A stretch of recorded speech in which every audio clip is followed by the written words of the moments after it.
headphones is there. The East is where we're from. The 12 tribes of Israel. In 721 BC, the Assyrian king, he took us down, we fell. With a great escape we went through the Euphrates. The Lord held the water still. To a land where no mankind dwelt, we went. The 12 tribes of Israel. So we be Manasseh, the Cubans, Ephraim from Puerto Rico, Naphtali from the Isles of Hawaii. The Lord is calling back Israel. Zebulon from Panama, Gad, the North American Indians, Simeon, the Dominicans. Our highest gathering Israel. The Arabs and Africans told us. At gunpoint. Together our wives and children then sold us. In the belly of these great ships we traveled in fear. By the rivers of Babylon we found our brothers here. A high gatherer. Asher in Colombia. Reuben from Australia. Issachar, the Mexicans. A highest gathering Israel. Judah, the Negroes. Benjamin, the West Indians. Levi, the Haitians. A highest gathering Israel.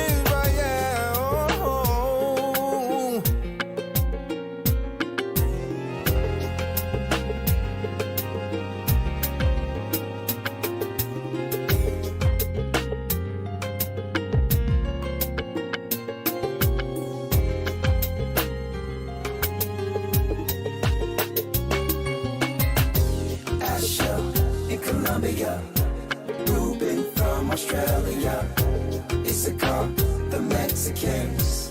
That's who we be.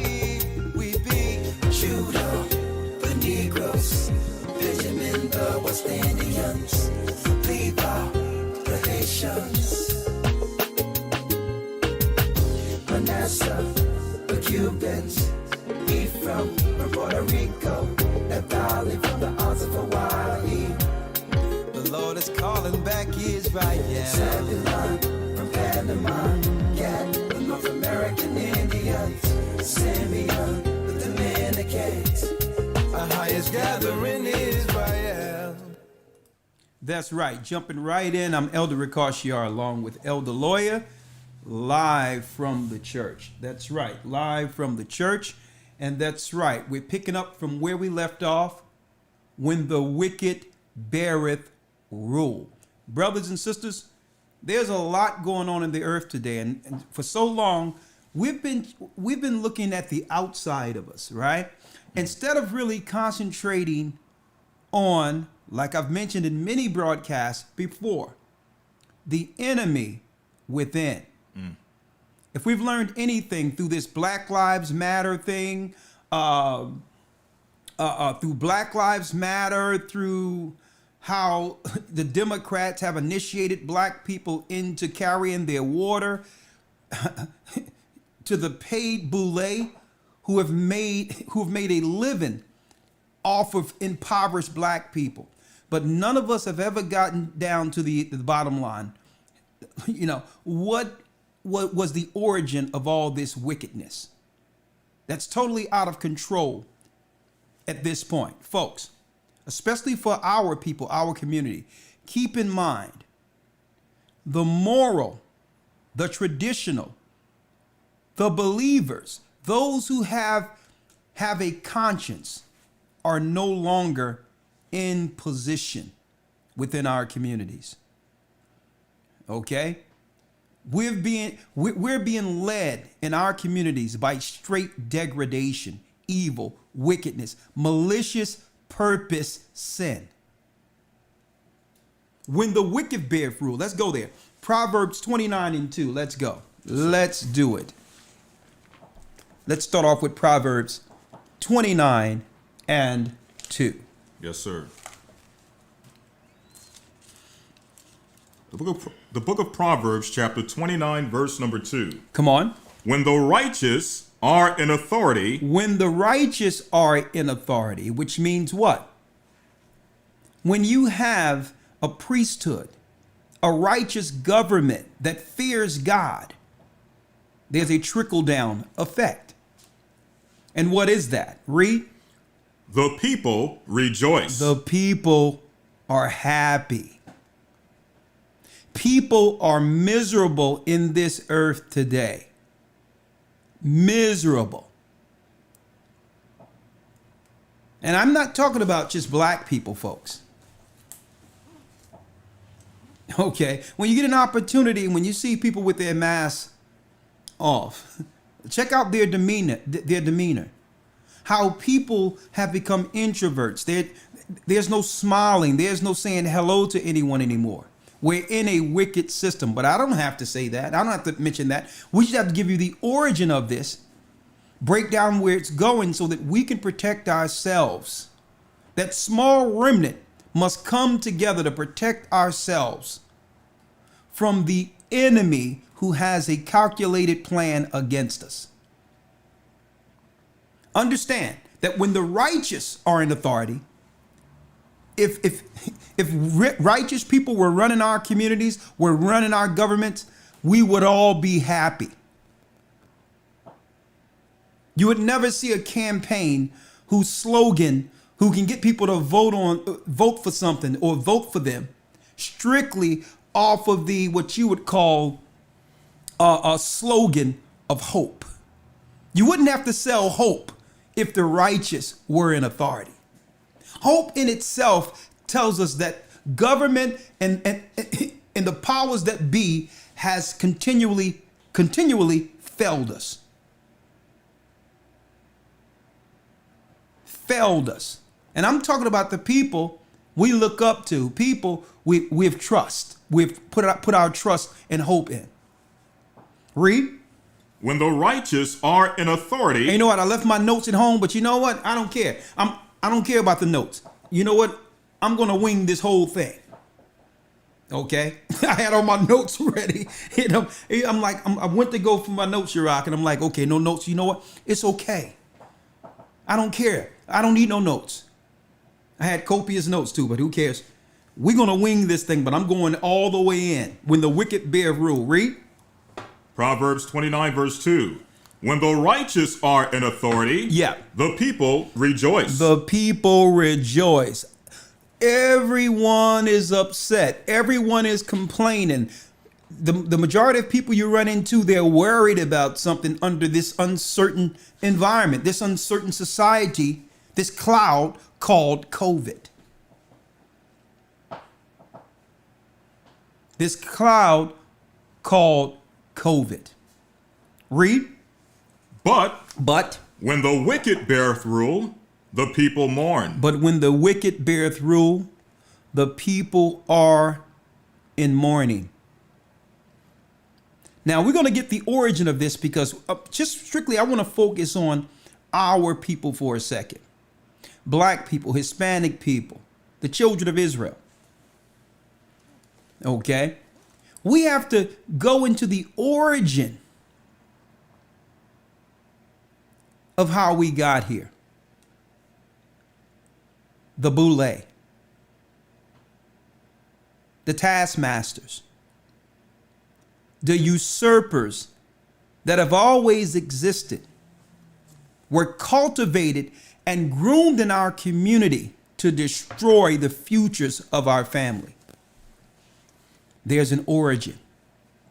And we're pointing this out so if you understand the origin in the overall agenda, there's nothing you can do about them. They're everywhere.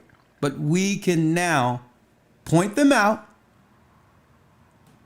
point them out, not to engage them, but to isolate them to a degree in which they cannot affect or influence our people going forward.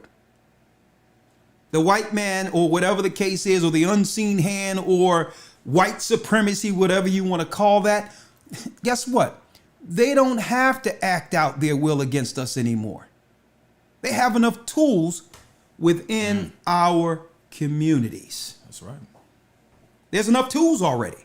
They can just sit back and just let their work, their masterpieces, which are chocolate covered white supremacy,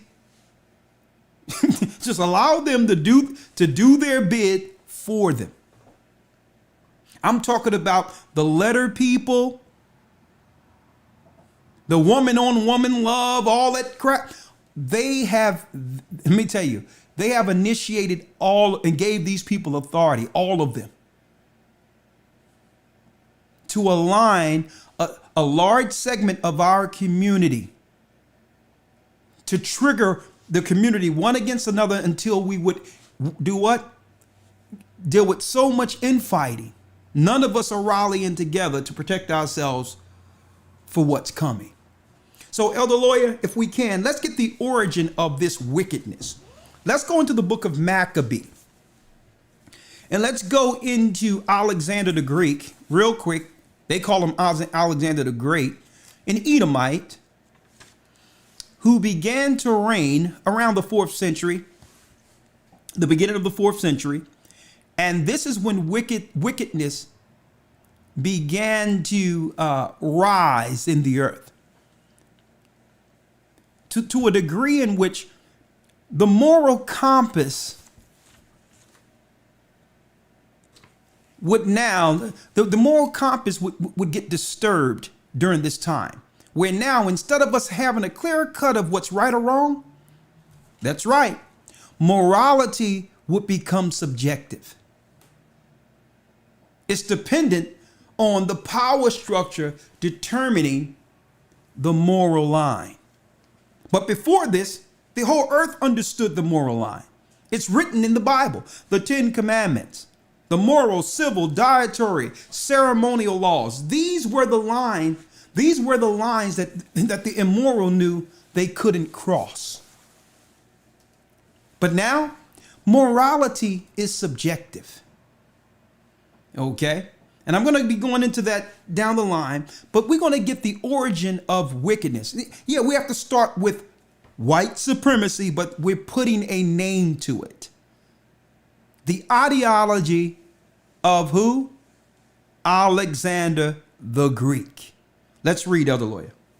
1 Maccabees chapter 1, verse number 1. So Alexander reigned 12 years, and then died. And his servants bare rule, everyone in his place. And after his death, they all put crowns upon themselves. So did their sons after them many years. And evils were multiplied in the earth. And evils were multiplied in the earth. Evils begin to multiply. It's one thing to be evil. It's another thing to have the power behind that evil. The influence. Because now you can set up institutions, religious institutions, academia, of high academia, educational institutions with this evil as its mortar holding it together. Where you begin to teach a new standard for morality. See, but it wasn't enough that Esau was evil. We're going to show you tonight, brothers and sisters, the origin of the bootlicks. Okay? Straight taskmasters who revel in controlling, destroying, and having a hierarchy over their own people. They revel in that spirit of keeping us down to make Massa happy. We're going to give you this evening the origin of the boule and how to recognize them today. And they don't hide themselves, folks. When they are repping these fraternities and these Greek letters on them and all that, folks, we're going to give you the origin of this tonight. It first started with Alexander, but then he would need to initiate a certain number of what you would call good-to-do Israelites who were willing to totally misrepresent their people to get a stake in the Grecian power. They were willing to sell out their own families just to get a piece of the pie. So this is why, folks, I'm going to go there. This is why, like I mentioned last week, that every 4 years, there's this campaign in which they're looking to fund more HBCU colleges. It has nothing to do with helping black people. This is where they groom and cultivate their taskmasters over us. These are they who initiate wickedness and confusion in our societies, who help run the drugs, who help run the game on every level to keep what? An invisible cage around whom they deem are animals. See, but what they didn't bank on, they didn't bank on the Most High. Using the same people that have always been trodden down. They didn't bank on a certain element within the society who would say, you know what? Enough is enough. We're pointing your evil out. And it's straight from the throne. Let's do it. Let's do it, Elder Lawya. Let's do it. Come on. Yes, sir. Verse 10. And there came out of them a wicked root, Antiochus, surnamed Epiphanes. Antiochus Epiphanes, a wicked Edomite. Read. Son of Antiochus the king, who had been in hostage at Rome, and he reigned in the 137th year of the kingdom of the Greeks. In those days went there out of Israel wicked men. What? Wicked men. Wicked men. Read. Who persuaded many, saying, let us go and make a covenant with the heathen. Let us go make a covenant with the heathen. So I don't want to hear this crap about white supremacy and all this other stuff. You have people willingly amongst our community making a covenant with white supremacy who are in positions of influence, who feel their power is aligned with keeping Esau in power. Read. In those days went there out of Israel wicked men who persuaded many, saying, let us go and make a covenant with the heathen. Let us go and make an agreement with the heathen. That means, here it is now, folks. Here it is. Subjective morality. Let us go. Let us agree with the wickedness and the evil and the sex parties and the promiscuity of the Greeks. Wop swapping, husband swapping. All of this to compromise themselves, to say, well, listen, I'm in total allegiance with you. I'm willing to totally compromise my morality for power, and I'm going to do it with you in case if we get out of line, you'll have something on us. This is my oath. This is the oath they made to Satan, that they were willing to compromise the morality of their own family, the children of Israel, just for temporal power and riches. For temporal. Because like I said many times before, and the Bible states, no one gets away. Read. In those days when there went out of Israel wicked men who persuaded many, saying, let us go and make a covenant with the heathen. Let us go make an agreement with the heathen that are round about us, for since we departed from them, we have had much sorrow. Because when we decided to stand on our own, Esau left us out. Esau left us out. So I'm willing to compromise since all of our people are going down anyway. So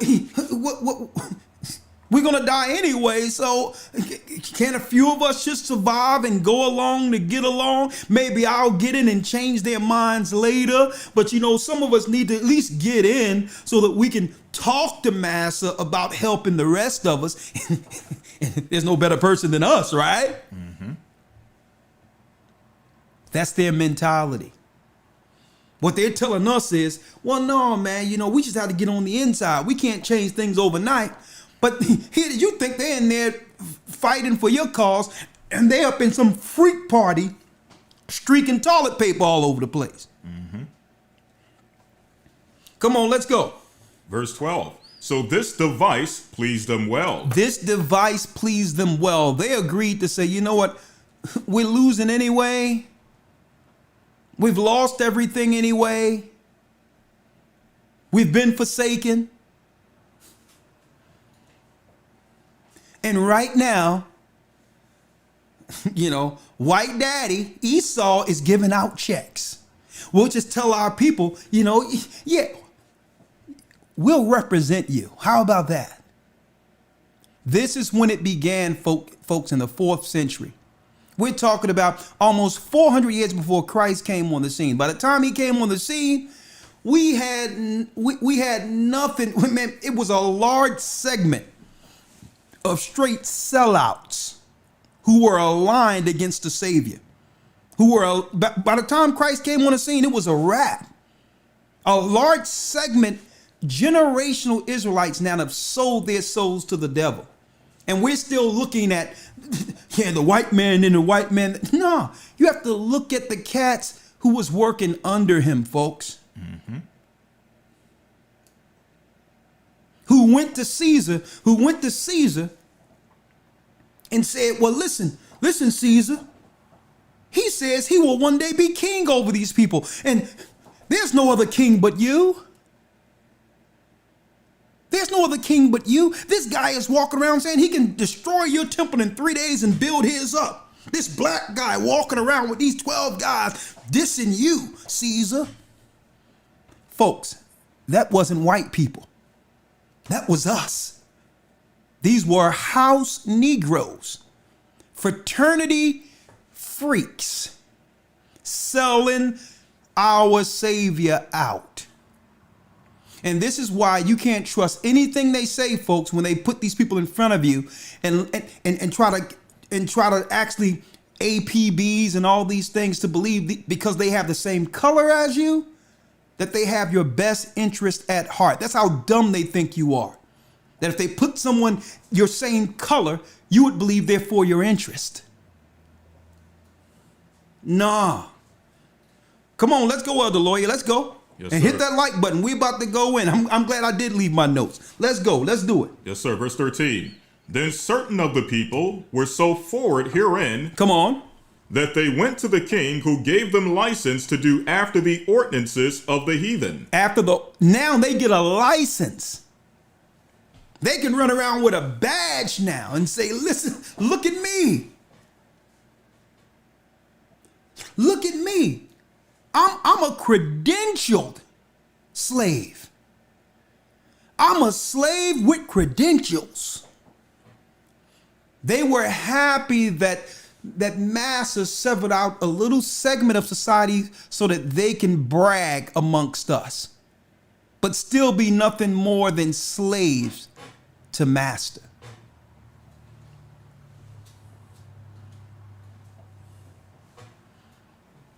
These people will have all the conversation in the world when they get amongst us at our cookouts. Oh yeah, you went to college, you this, that, and here it is. You got your chest all up, but when you get amongst them, you're totally silent.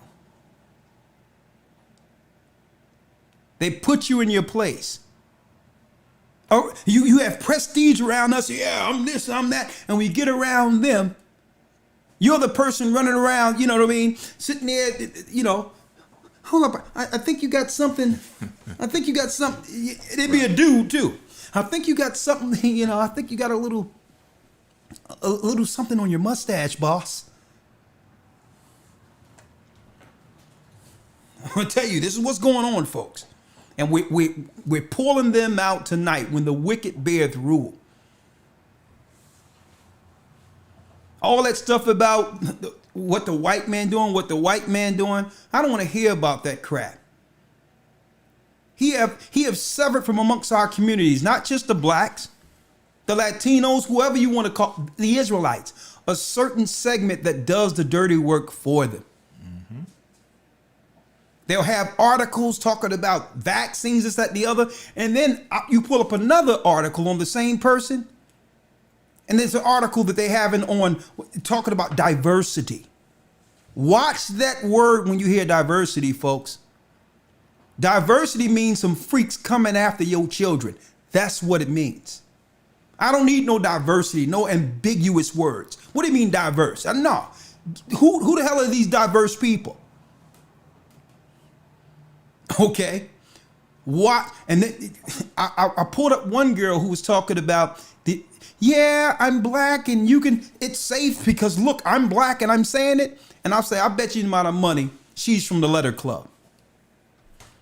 I looked up her name and she had an article on Washington Post talking about what you got it. Freak love with the same sex and transsexual rights. So they're using the same people that were severed from amongst our communities to say, okay, who we got black around here? Oh, get it? Okay, you can get out of the freak room. Write an article. Write an article now. Just tell these Negroes that to bend over and take what daddy's giving them. You have to do the research on some of these people that they have placed before us, especially the liberal white demo nuts. Man, wait to what I'm about to show y'all, folks. Let's go. Come on, let's do it. Yes, sir. Verse 13. Then certain of the people were so forward herein that they went to the king, who gave them license to do after the ordinances of the heathen. Yeah. Whereupon they built a place of exercise They in built Jerusalem. a place of exercise in Jerusalem. Gyms for sports. See, back then they didn't have TV. So they would use the gyms and the marbs to do what? To control the population through games. This is where they would do their APBs, making announcements, let everyone know when the war is coming, and honoring the soldiers who are willing to stand and fight for freedom. This is where they were able to build patriotism by using sports. And sports was a convenient thing to use for us because why? It's naturally in our people. There's a natural instinct to fight, to compete. But they would rather us get it off on a what? You got it. On a entertainment level than have the sport be us taking them down. Us politically aligning ourselves on a level to protect ourselves from them. That's not the arena they need us in. So to satisfy that desire of competition, they moved us to this level where we'll get it out in sport. When their real sport is what? Controlling people, controlling the world, managing the stock markets and the food and how people live and the land. That's their sport. Their sport is takeover. Our sport is a jump shot.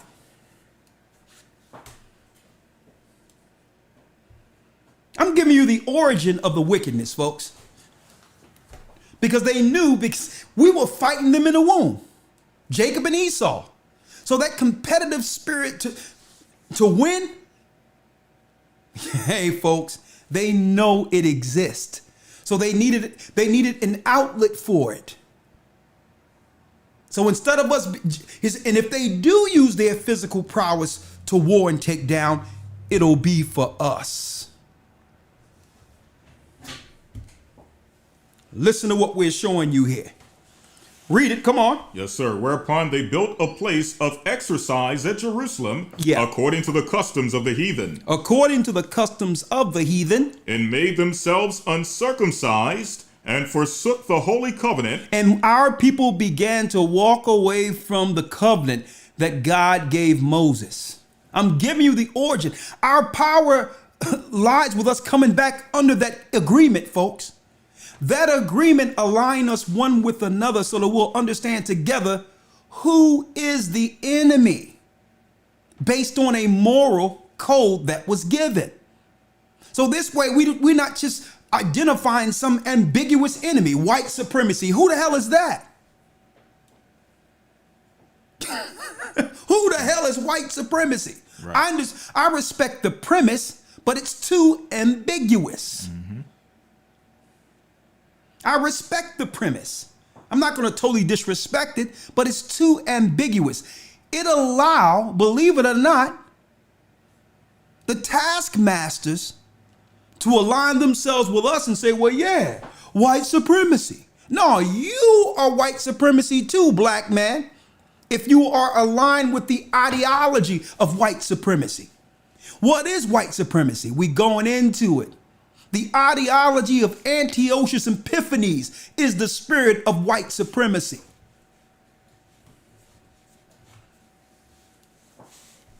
We have to put a name to it.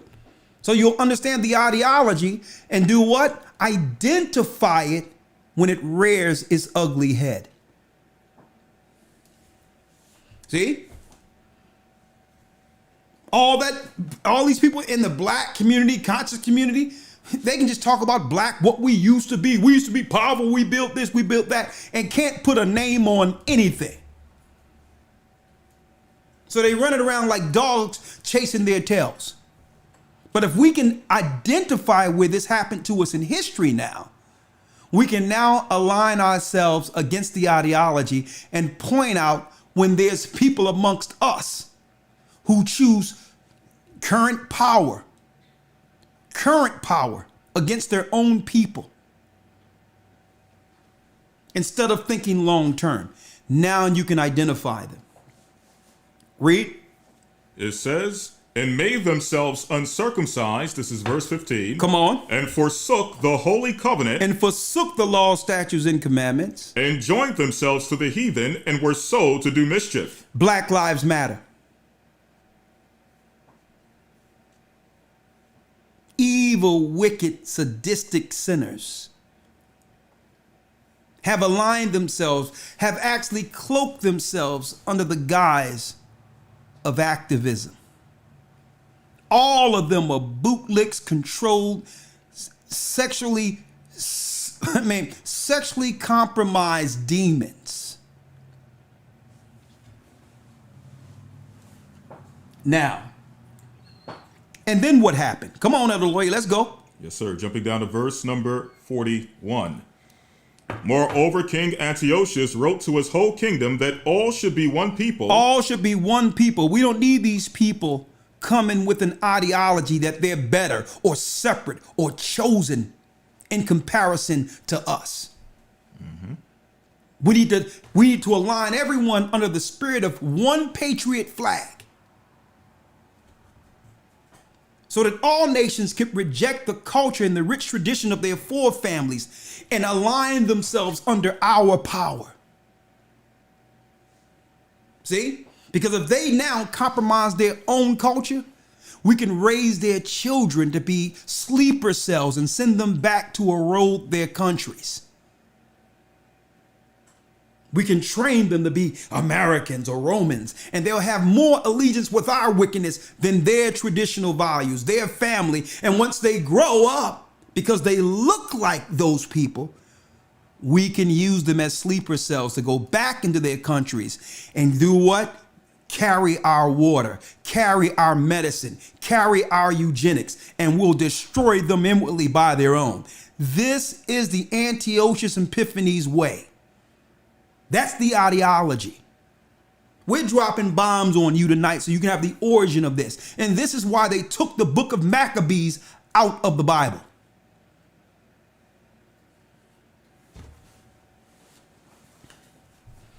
Come on, let's go. Verse 42. And everyone should leave his laws. So all the heathen agreed according to the commandment of the king. Come on. Yea, Many also of the Israelites. Many also of the Israelites. Israelites isn't a religion, folks. They are people. We are Israelites. It doesn't mean that we're not citizens of America. We're the only people that have to leave off our nation to be aligned with something. Paul, he was a citizen of Rome. He didn't renounce that. He understood, okay, in order to be under the Roman Empire, you had to register and have citizenship. So I can say, okay, I was born in America. I'm a citizen of America, but my nation is Israel. So my values must be aligned with my forefathers first. And I can only respect the laws within this nation that align with my forefathers. And that's the mindset they don't want us to actually capture back. That no, I'm not saying, listen, there's a lot of things in the judicial system that aligns with what I can read in the Bible. So I'm not going to just throw out the baby with the bathwater. That's right. You understand? You have some people that are just, they're so wide and radicalized. Everything is bad. Everything is wicked. Everything is evil. Nah.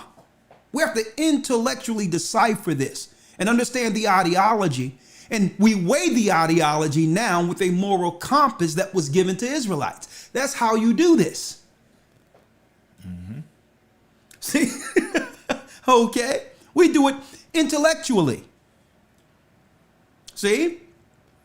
We identify as, you have something, Elder Lawya, you good? Oh yeah, I was just going to mention, Go Paul ahead. used his citizenship as a Roman citizen to his benefit, to get out of a lot of situations.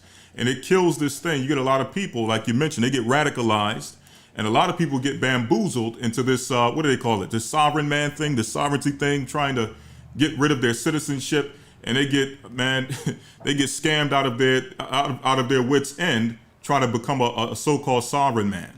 They simple as the days old, talking about I'm a free man on the land. You running around in a hoopty with no license and insurance, talking about I'm a free man, getting dragged up the street. Some guy, I was over in England. Some guy talking about, yeah, man, you want to become a free sovereign man? And I'm looking at him. I'm like, so yeah, how much do that cost?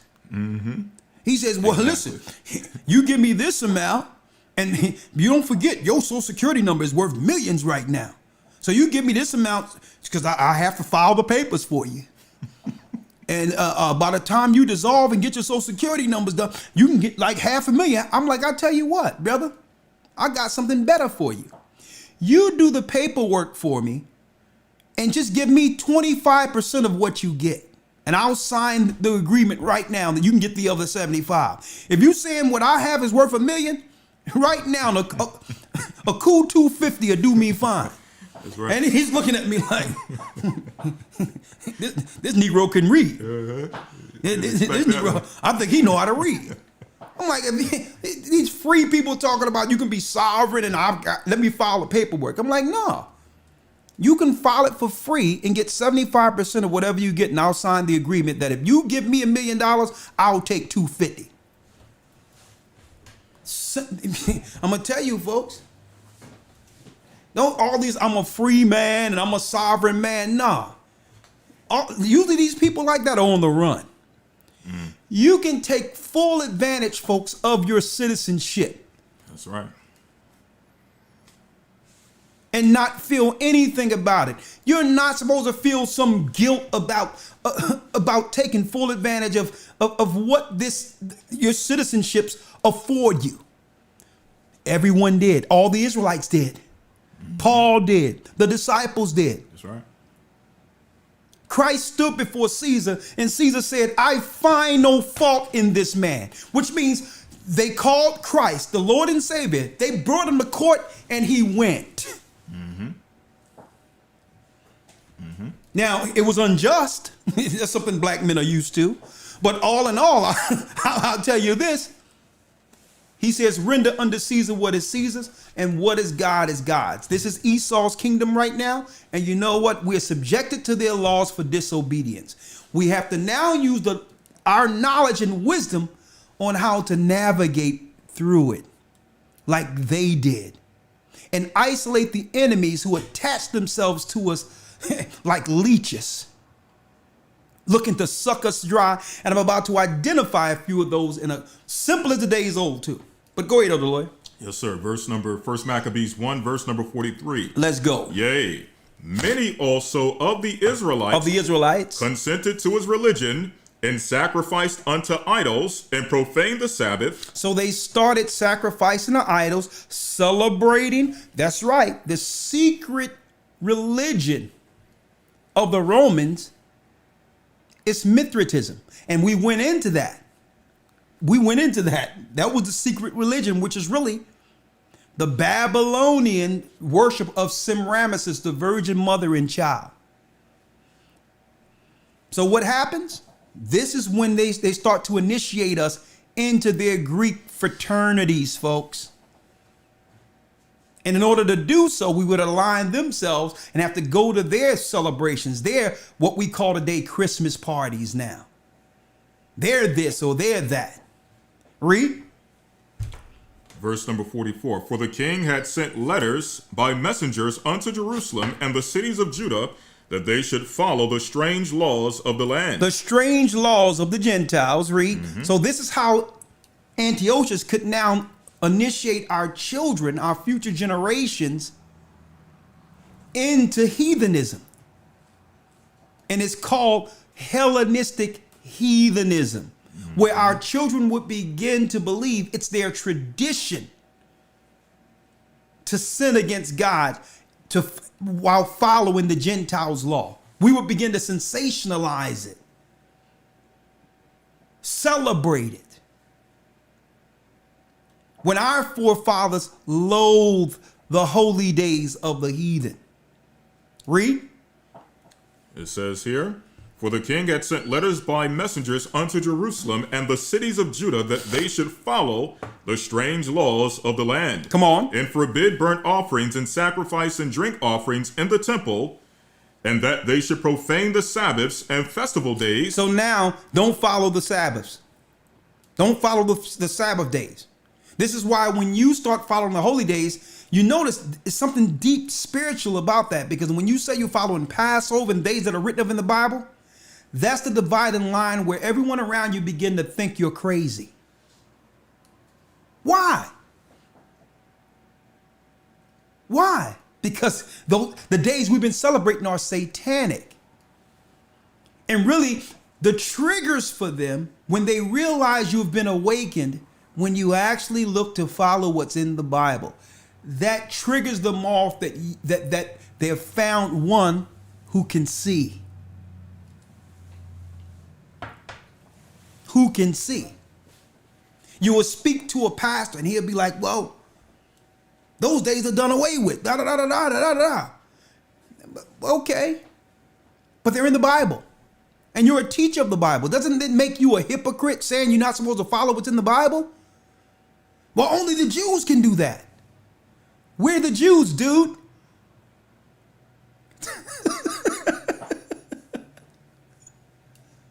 See? I need you to go where it says he made them put on a hat. Let's go there. Let's go straight there. And then of course, we have some goodies. Get those likes up because I'm about to show you. We're going to show you what spawned, from the Hellenist wickedness of Antiochus Epiphanes, our current day deceivers. Our current day deceivers. We're going to pull a few up. Let's go, Elder Lawya. 2 Maccabees chapter 4, verse 10, which when the king had granted, he had gotten into his hand the rule, and forthwith brought his own nation to the Greekish fashion. The Greekish fashion. Running around looking like freaks. Guys putting on tight pants and all that. With tight shirts and all that crazy crap. You can't have a grown man around with some skin tight pants. You can see his calves bulging out. I mean, what the hell is this? Greek.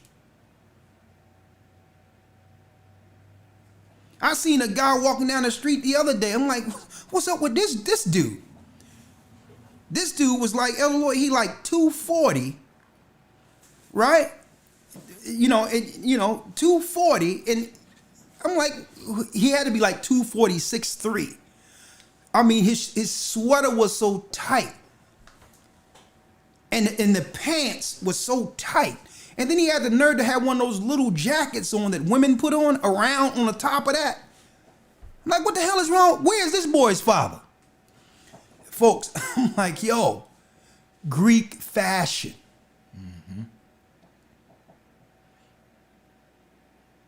And you couldn't tell, let me tell you, no one can tell this dude that he wasn't dressed to kill. And I'm looking at the boy and I'm like, where is his father? Let me tell you. And I tell my sons, if you come out with some little shirt on, a little jean joint on top of your hookup with some tight pants on, full Nelson. I'm hemming you the hell up. Straight up. I tell my son straight, listen, I dare you. Oh, I don't care what the fashion is. Okay? You're going to come around me with some loose pants. I'm going to tell you straight out.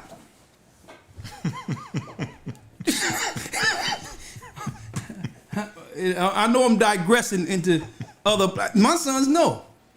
I don't know what you're doing. Whatever you listen. I'm like, listen. This dude had Lawya. His pants was so tight that if he, I'm like, this dude, he must be. Listen, it was straight Greek. He had the Vaseline up to get these pants on. I'm going to tell you straight out. And I'm like, nah, I tell my son straight out. Listen, boy. No skin tights. Well, listen, we people of God. No skin tights around here. All right, let's go. Verse 11, 2 Maccabees 4, verse 11. And the royal privileges granted of special favor to the Jews by means of John the father of Eupolemus, who went ambassador to Rome for amity and aid, he took away, and putting down the governments which were according to the law, he brought up new customs against the law. Against the laws of God, come on. For he built gladly a place of exercise. A place of exercise, read. Under the tower itself, and brought the chief young men under his subjection, and made them wear a hat. And made them wear a hat. Now, I've seen some people go off not understanding what this is and say, well, it's wrong to wear hats according to the law. There's no law that says you're not supposed to. Nah. This was actually a badge of what? Ownership. The same way when you play for a team, they make you put on a decal helmet as a brand to show that you belong to that team owner. So those hats was representations of what? You are representing the team of the master. So that was that's where the helmets come from. That's where the decals come from. That's where the fitties come from. They had a contract to do what? To slave in the arenas for Caesar. For the Greeks. Later, it was for Caesar. You didn't know that was in the Bible, did you? But amongst all these circles of entertainment is where they find the bootlicks, the satanic usurpers. And they use these to carry their water to further erode our communities. Look at your screen. Here we go. Look at your screen. We're going to open up the lines, but let's hear it first. Here we go.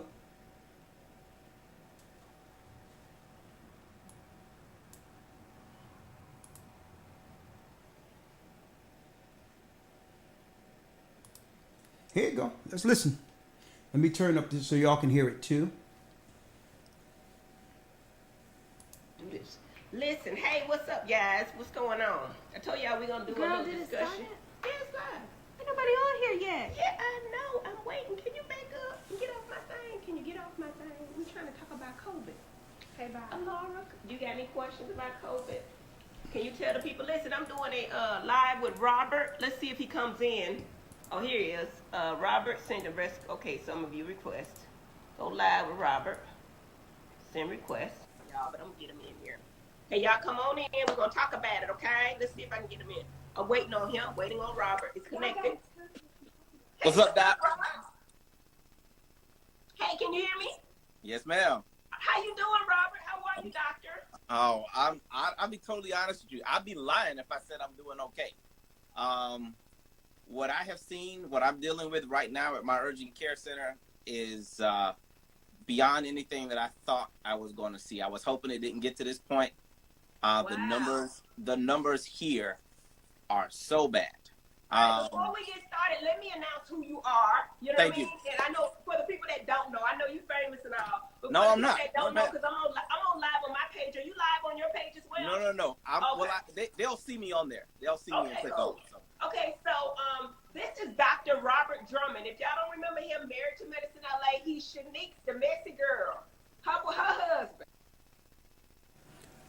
For those who don't know, brothers and sisters, this sister is on a reality show with a bunch of doctors as professionals within our communities and have been given celebrity status for this time we're living in right now, so that they can speak for us.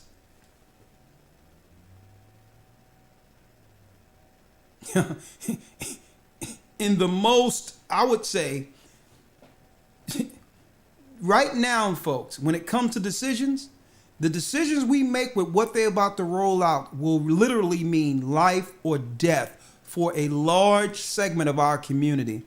And they're rolling these people out to carry the water of the enemy, to have us drink the Kool-Aid. You think about Jim Jones. Hey, let me tell you, what Bill Gates and others have planned, let me tell you, Jim Jones was a beta test, folks. He was, that's right, he was government, folks. He was Jesuit. And that was a beta test to see if they can get ignorant black people to drink the Kool-Aid. And guess what? The Kool-Aid they're about to roll out will change the earth forever. Let's listen to the enemy. My friend, domestic girl, we both messy. But her husband, he's actually an urgent care physician. He has his MD and his PhD from Johns Hopkins. You know what? Let me let you introduce yourself. Tell them a little bit about yourself. Oh yeah, he has a degree from Johns Hopkins. He has all the decorations, right? Mm-hmm. Because the enemy have gave him a license. And you see how they're celebrating this? But in certain rooms, this is the guy amongst the white elite lib turds who actually go get the coffee. All right, really quickly, Dr. Drummond. I went to Morehouse College undergrad. I went to Johns Hopkins, got my MD, my PhD. My PhD is in cellular and molecular medicine, and I specifically focused on sepsis and septic shock and understanding how certain proteins modulate the immune system during sepsis. He said modulate, Elder Rawchaa. Going on right modulate, now, that's big. During COVID is really a lot of what I studied during my PhD. Oh, wow. Right okay, now, so for the people, I'm going to get straight to it. For the people that don't want to take this vaccine, can you help me with that? Because a lot of people are saying it came too quickly. You know, a lot of people looking at the past with the other vaccines that have harmed our people. You know what I mean? And they got so many questions for you. COVID is killing. It's at a top rate right now. And what do you say to the people that don't trust the media? We don't trust the people. We don't trust the government. What do you say to the people who don't trust the media? Is she not reading a script here? Can you tell us why we should trust the media? It's a better question. That's a much better question. What? Yeah, that's a good question, right, Lawya? Why should we trust the media?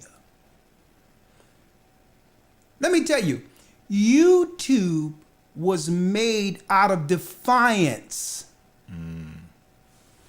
because we were tired of being lied to from the media. Like, let's find out what regular people were saying. And guess what? You know something is deep where they've lost, the conversation, the information war, when they have to come to where content creators was willing to do this before there was anything as monetizations. We just wanted the people just needed a free space to talk. So no, people don't trust the media because the media everywhere we all know it's an arm of government. That's right. That's what it is. Not that it's absolutely wrong. There's a lot of things you can look at and benefit from. Yeah, but TV is the marb.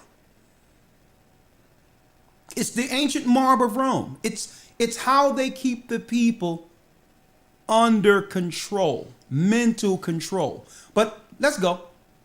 What about the people who, and she looks like a hot mess too. Let me put that on there, on top of that. But we got a lot of people that don't even think Trump had COVID.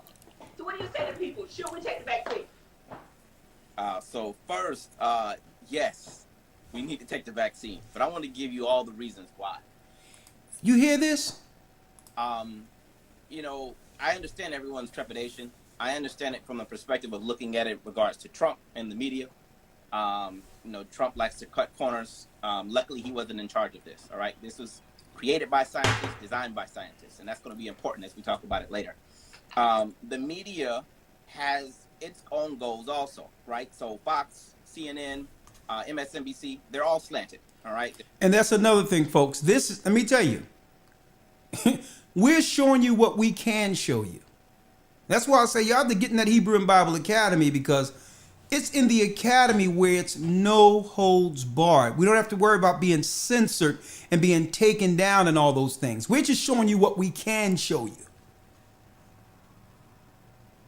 They're either biased towards, left leaning or biased towards right leaning. But from my perspective, from the beginning of the pandemic, I've just tried to give people the information straight without any kind of political slant, because I think that starts to lead to the doubts that we're starting to see.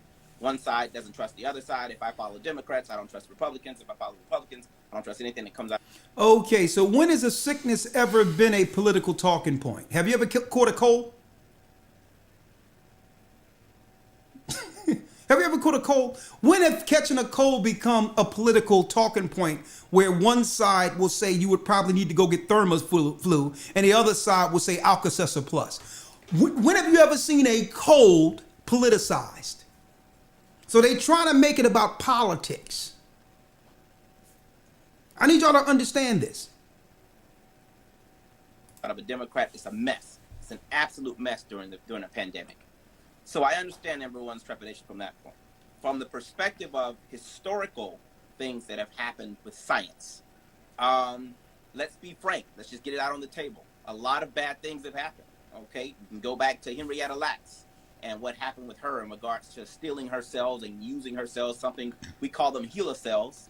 Okay, Miss Lax, he's pointing out a time in which they used cancerous cells from a black woman to put into agents that would give us cancer. This is documented, folks. Her name again, Elder Lawya? Henrietta Lacks. Henrietta Lacks. Look her up. So the same trusted media you saying to trust us didn't report on them actually when initially doing it. It was after they spread her cells and used her viral cancer cells in laboratories to administer to us in our communities so that cancer numbers can shoot up in our communities. They use the specimen of Mrs. Lax. She had a widespread cancer that the enemy looked at and said, well, hold up, we can use this. And this doctor knows about this and telling us to trust what they're about to roll out. In research, every single scientist in the world has used HeLa cells. And this all came from someone that wasn't given appropriate informed consent in regards to using her cells in medical research. Obviously, we know about the 40 years worth of experiments that happened during the Tuskegee experiments. I think that lasted from the 30s to the 70s. So he know about 40 years of the Tuskegee experiments in which they were shooting syphilis into our people, so that we can take stuff home and they can say that we're diseased people. To make you believe that sexually transmitted diseases are just created in a society, due to, free love. And outright, it's bio-warfare. Syphilis was used in the Vietnam War, where the Vietnamese was shooting their own girls with syphilis to spread to the army and those in the military of the enemy. It's bio-warfare. But they'll make you think that syphilis and stuff and all this stuff just came from not being clean and just came out of immorality. No, it's bio-warfare. If it wasn't for these laboratories, there would be no such thing as sexually transmitted diseases. And he know about this. But yet he says, take what they're going to roll out. Just take it. Where African Americans were basically just injected with, or they were allowed to, not injected with, they were allowed to allow the syphilis disease to just take its course, and so that we could watch all of the different stages of syphilis. And that came about as a huge black eye. So I understand there's other situations that have happened. There's a lot of trepidation. A huge black eye, that's it.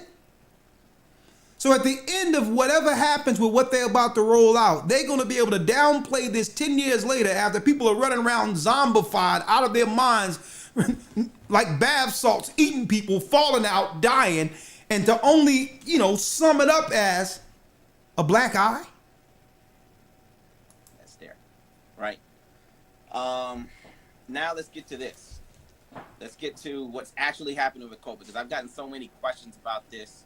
I've got questions about what is the virus, and I don't think we have enough time to go into explaining every aspect of every question, but simplest answer is... How can they come up with a virus vaccine so quickly when it's taking years and years for the other one? Y'all still don't have I just saw on Funky Dynamics page, you don't have a vaccine for HIV. That's a virus, right?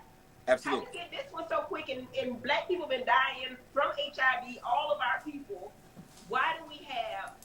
Okay, first of all, she's totally ignorant to the fact that ain't no one dying of no HIV, folks. It's the drugs people get on from the diagnosis. Okay? Anyone that have ever had something shot foreign into them have a compromised immunity to some degree, where there's traces of genetic defect that wouldn't be there if it wasn't for our parents believing that taking their children to get shot by something is good for them. So anyone who have a genetic defect due to these things been shot in us could come up with some of these terms. But it doesn't mean it's a death sentence, folks. So where did she get the number that people are dying from HIV? Where's this at? I mean, Magic Johnson is worth more before he was diagnosed with HIV, and he's 2 times the size of the original Magic Johnson too, by the way. This virus really, really quickly. If you can get it that quickly, you should save any life, all lives. So all viruses should be cured or have a vaccine for very, very quickly. How can this one be so quick and be effective? Yeah. It's a great question. How did you get the vaccine so quick when we told that we was told that it was going to take 5 years? Vaccine, right. So if we think about the major things that we have: hepatitis A, hepatitis B, hepatitis C, HIV. We have a vaccine for Hep A. We have a vaccine for Hep B. We don't have one for Hep C. We don't have one for HIV. So the question becomes why. The answer to that is some viruses, they mutate to the point where making a vaccine is near impossible. We will okay, never. Because I know COVID has mutated. Okay, I know smallpox that's the only virus that's been eradicated. Smallpox. All these viruses mutate. The common flu. Yes. So, and that's why we have a new version of the flu vaccine every single year. On the top, outside of the influenza virus, there's two things. We call them H and N, right? Hemagglutinin and neuraminidase. Well, they have 16 different versions of hemagglutinin, and I can't remember, maybe 23 versions of neuraminidase. So you can have H1, N3, H4, N17, etc. And that's what happens. So what you're getting every single year, you're getting a different versions of the influenza virus that can basically mutate and have, different things on the outside. Okay, so this is what the guy isn't saying. He isn't saying why the big pharmas told all of the governments that they cannot roll out any of these things unless they have governmental liability protection. If it was safe, why would you now make an agreement where the governments will say, we'll protect you if someone died from this? We'll have limited liability. There'll be a vaccine pool. Look it up. It says vaccine pool. For the number of people who die or get ill affected to where they get crippled or something happens, there's a pool of money each year where they'll just have to divide that amount up. In fear of how many people were going to sue, knowing the agents that were in it. Look up vaccine pool. If something is safe, you don't have to set up some separate court for liabilities. So and why am I pulling this out, folks? Because it's about God's law. With God's law, the answer to anything outside of God's law is no. There's no in between. It's no whether or not something mutates. It's not about anything. Because the Most High told me not to shoot bat stuff in me, pig stuff in me. See, you see the benefit of the law? Because Christ says that your yea be yea or your nay be nay. Anything else, gender strife. If they were doing Tuskegee and all these other things to us, Lawya, when we didn't know we were Israel, when we didn't know we were God's people, what do you think they're going to do now?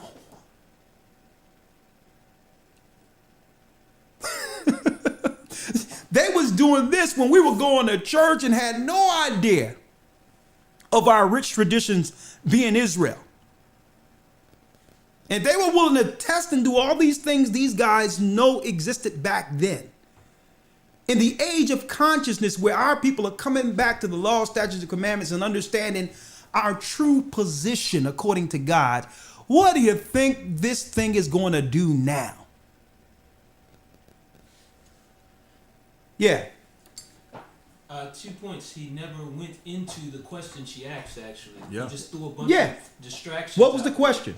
About the time to the short amount of time in which they rolled this thing out. Yes. He never addressed He it. never answered the question, how could you, this thing just came out, as they claim, out of nowhere in March. Mm-hmm. How can you, by the end of the year isn't over, and have batches of stuff already to roll out and to claim it's safe when it takes 5 years to cultivate a vaccine that still causes issues? Mm-hmm. He never answered. I'm glad you pointed that out, Rawchaa. Mm-hmm. He skirted right around the question. This is the perfect example of an Antiochus chocolate baby, is what we're going to name these guys. Mm. Okay? You see how he's able to skirt around it? He never answered the question. Mm-hmm. How is it when it takes 5 years for a regular vaccine? This thing came out of nowhere, so you couldn't have prepared for this. You couldn't have had all this stuff ready with something that just came from Wuhan out of nowhere, could you? Mm-hmm. And you mean to tell me you're going to mix some stuff up and just give it to the whole population when it takes 5 years for the stuff that's jacking us up to get approved? Mm-hmm. Yeah. Which I think, and I'll let you go next, but which I think she alluded to. I could be mistaken, but I think she even alluded to that even with those vaccines that go through those time periods, 5 years, 10 years being developed, there's still complications. There's still damages and injuries that are done with those vaccines. Yeah. But you have something else, Rawchaa? Yeah. Yeah. Yes. Right? So let me get out of here with this. I'm going to hear a little bit, but you notice he totally skirted the It question, doesn't right? need those things on the outside to enter the cell. So it's perfectly fine mutating, and it's still going to be able to. So now they go into the mutation and totally confusing jargon to throw us off from the original question. How is it that something that usually takes 5 years minimum to roll out that still cause side effects now? How is it you can approve something so quick with something with a disease that came out of nowhere? Great question. Affect us. So every year we basically take the current version of the virus, of the major versions of influenza virus that's happening in, let's say, Australia, because there's 6. Oh my God! This dude he's digressing into the 7th part of hell. What do a mutation in Australia have to do with her question? 6 months ahead of us, and we take that and we create the vaccine, and then by the time it gets here to America, we pray every year that that vaccine is effective. And Wow. We pray that it's effective? Wow. Man, they may have to switch. Give me another bootleg. Oh man. Wow. Our tools our tools. We need to break this tool. you on your page the other day, some years it's as effective as 6. So here it is, a doctor who, you know how they are when it comes to God and praying and science. And faith, yeah. He's saying, yeah, after we whip up this satanic stuff, we pray that it works out. Some years it's ineffective as 30%. And that has everything to do with how much the influenza virus has mutated from the time that we created the vaccine to the time that we give it. So that's the flu virus. If HIV mutates, it tests a point of mutation in its entire genome, every single mutation cycle.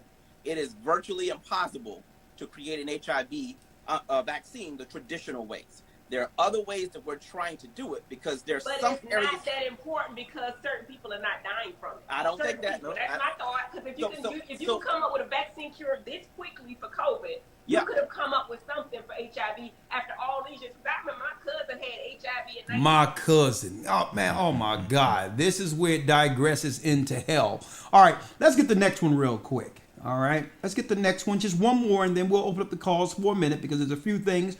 If you have some talking points, Elder Lawya, I'll be more than happy to hear what those are. Yes, sir. But let's go here so that we can now go to the next high level, you know.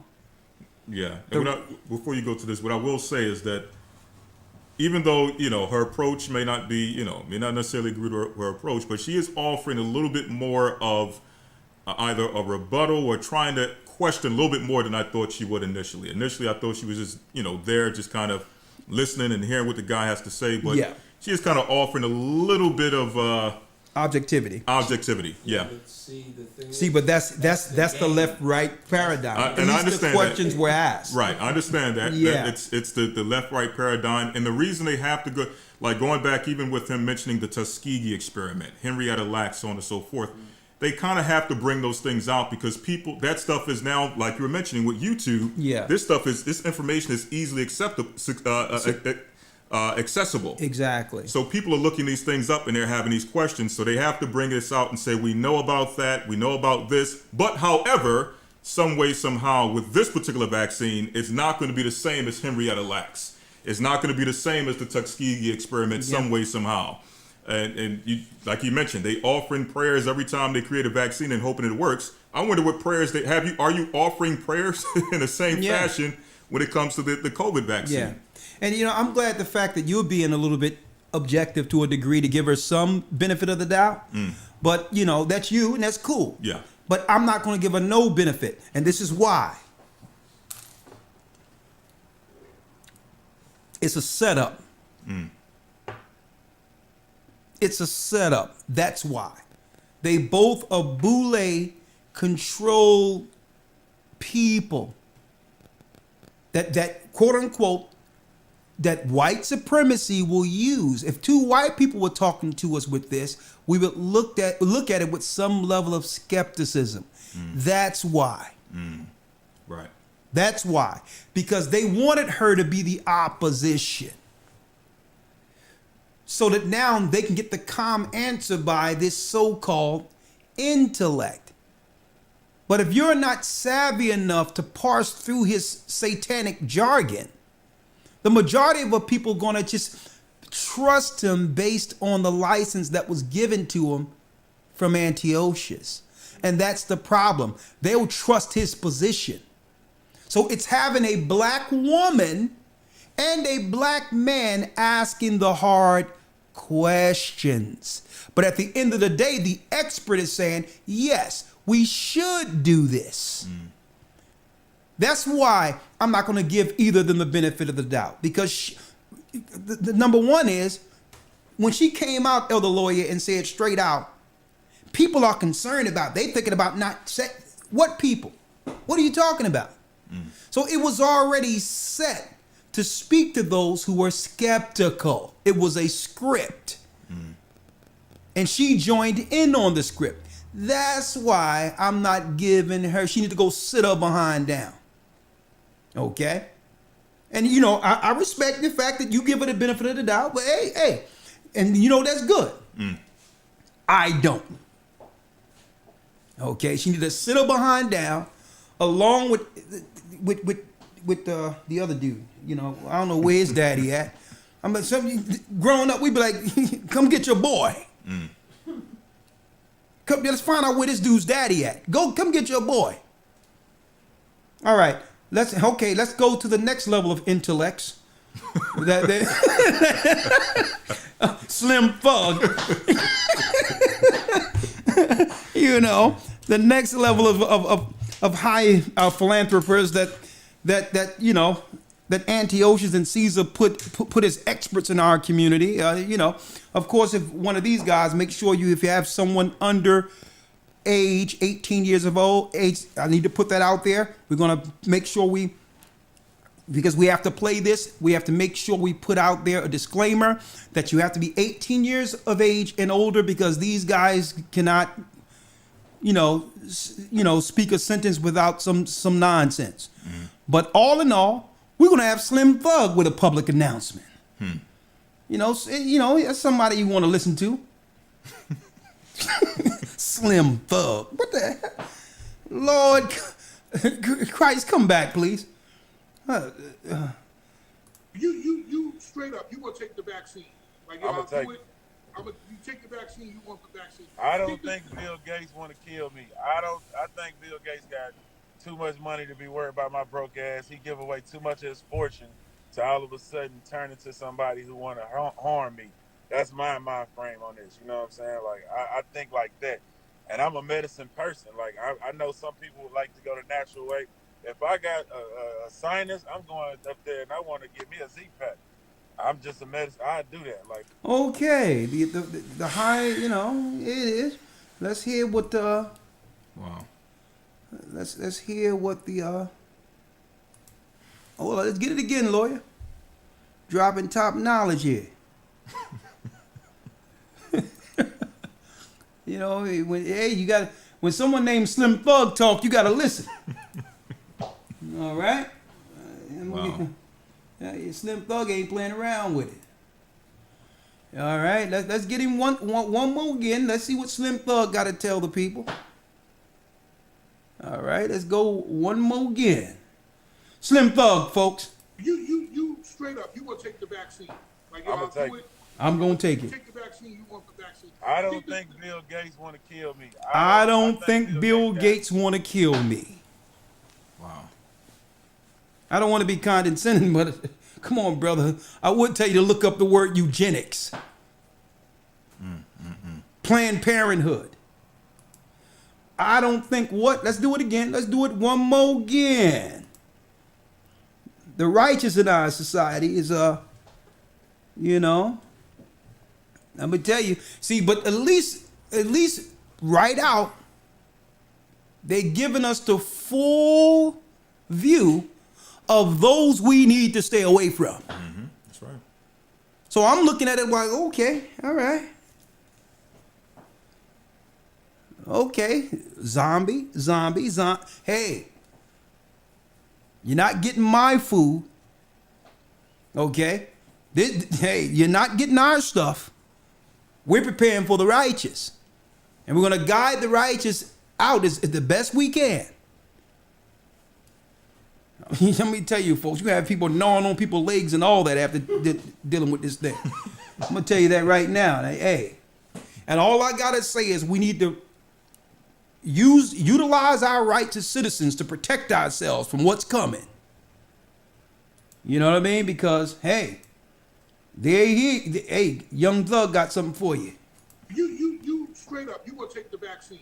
Like, I'm gonna take it. You take the vaccine, you want the vaccine. I don't think Bill Gates want to kill me. I think Bill Gates got too much money to be worried about my broke ass. He give away too much of his fortune Hold up. to all of a sudden turn into somebody who want to harm me. That's my mind frame on this. You know what I'm saying? Like, I think like that. And I'm a medicine person. Like, I know some people would like to go the natural way. If I got a sinus, I'm going up there and I want to get me a Z-Pack. I'm just a medicine. I do that. Like, that's just how I am. You know, I'm on high blood pressure medication.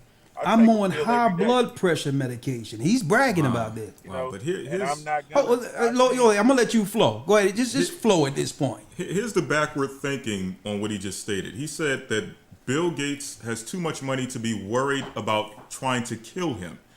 So that same mindset can be used in the reverse. Bill Gates has too much money to try to even worry about creating a cure for your broke behind.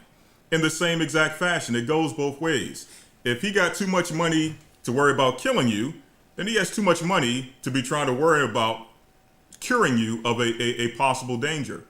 When you think about it, any other danger that has presented itself to our community, Bill Gates has never been there to actually offer any of his money for an actual cure outside of vaccines. So why, in this case, would he try to offer money to cure you of a potential danger?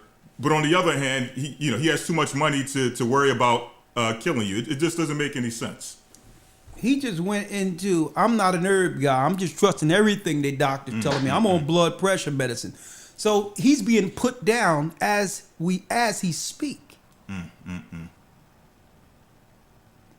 And are you kidding me? I don't think he want to look at the history of Bill Gates' father, who created Planned Parenthood, who was aligned as a young child to take over the Rockefeller Foundation. That's what the Bill and Melinda Gates Foundation is. How is it that there's 22 different countries Bill Gates cannot go into because they have litigation against him based on all the children that are suffering now from polio and all these other things due to something he let loose in their communities? Do the research. But hey, you know what, folks? What I'm seeing, there's very, and I hate to say this, there's very little hope. Because what we're hearing is the same people who lined up to choose one racist over another.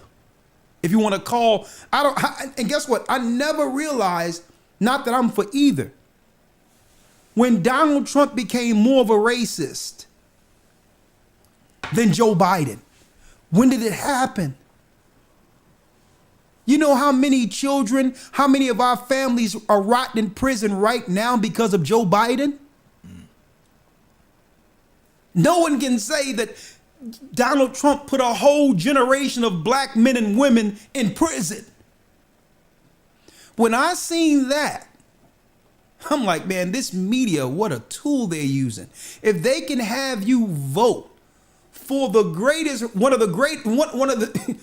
this guy, This guy is the Mona Lisa of racist. I'm talking about Joe Biden. If they can convince you to vote for this guy who's responsible for destroying and having our young men rot in prison, and then you have people that say, well, hold up then. Well, what are you saying? What are you saying? You for Trump? What's wrong with our brains? Just because I'm highlighting someone who's done worse than the two decisions isn't because I'm for the other. You're caught up in the left-right paradigm, not me. I'm just saying if you're going to talk about not doing something because of a racist, Biden is the last guy you should think about with his track record against black people. Not someone who made tweets for 4 years. So it's what he said for 4 years. But it's not what Joe Biden has said for 4 years.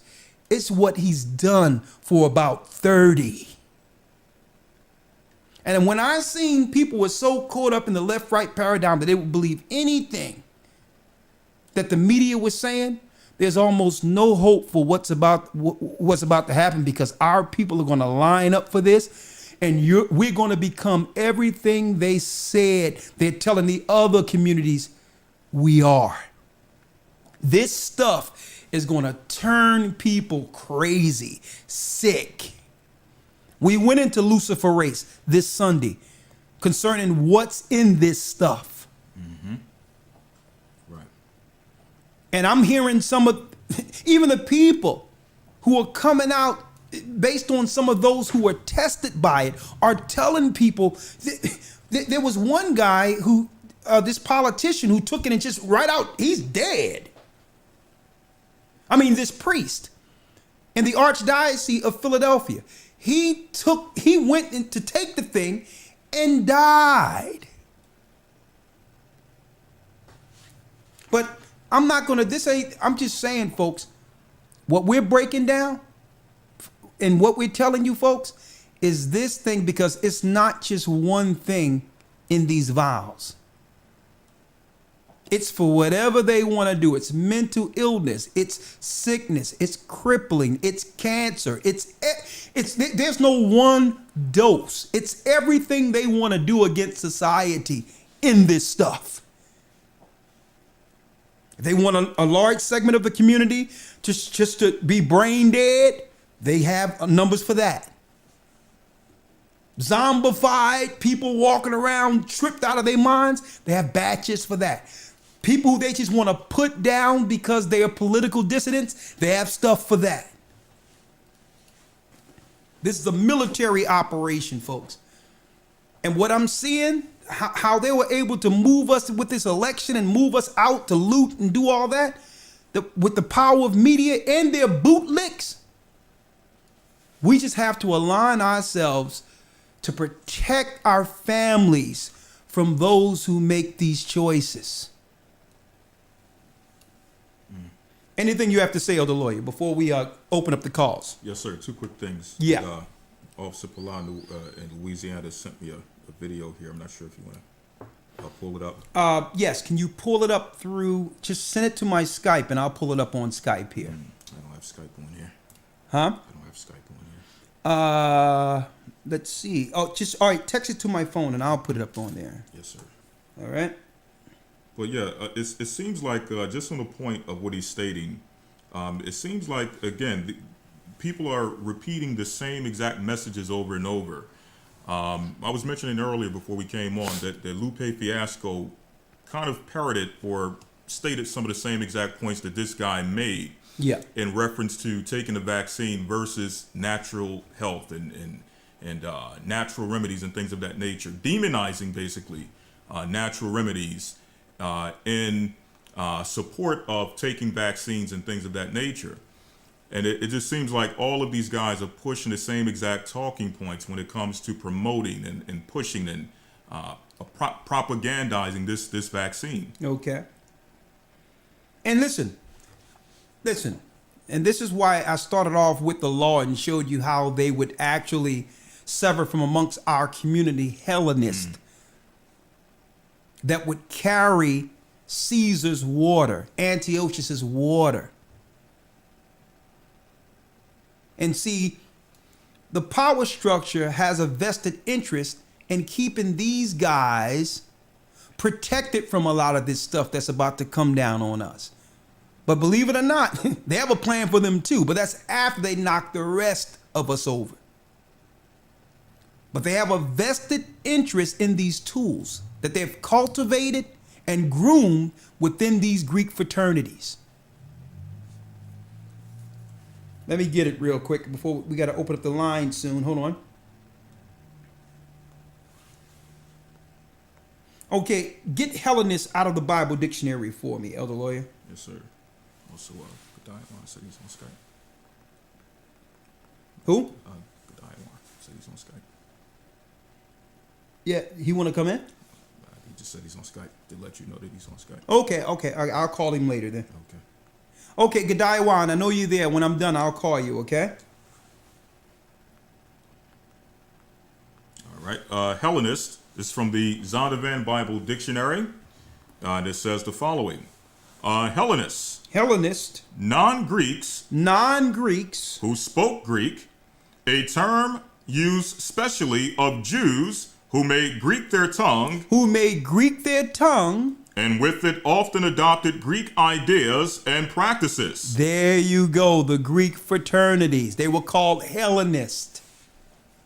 These were they who were propagated up over the children of Israel. They were propped up as leaders who would push the heathen traditions.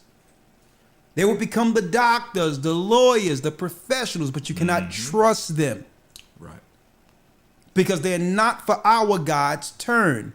They're for Caesar. They're for Satan. They've made oaths, secret oaths. Hellenist. And guess what? Paul, Christ, we were converting these Hellenists out of Caesar's temple. Exactly. And when we started bringing them amongst us and converting them back into their original customs, Caesar and the government started getting upset because why? They were using their gifts, their intellect, their education now to benefit and help our people. When Caesar cultivated them to be his tools. So at that time, after Christ, they began to kill the disciples. They began to come after us in 70 AD. Why? Because we were converting their tools. Huh? Yep, you had all types of people being converted and becoming apostles and disciples. Paul. Yep, Paul. You had men who were publicans or tax collectors for the Romans. They were being converted. You know, all of these people were being converted through the power of the gospel. And that explains the power of the gospel itself. It has the power to convert those who are willing to hear, those who are willing to listen. Okay, one moment. I'm going to see if I can get this moved over to Skype so that brothers and sisters can see it. Hold on. Let me see. Gaja there. I'm going to bring him in too. All right. Let's bring Gaja in, and then I'm going to open up the calls in a moment. If you're on Blog Talk, don't worry about it. I'm going to take your calls. Let me bring Gaja on real quick. I know we have the other Elder Q there. We have, just bear with us. Here it is. Let's bring Gaja in while I find a way, because there's some key information that needs to get shared with you all. Hold on. All right, let's do it. All right.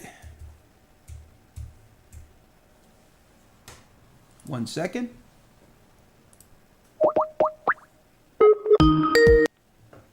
Welcome to Blog Talk Radio. Please enter your host PIN when finished.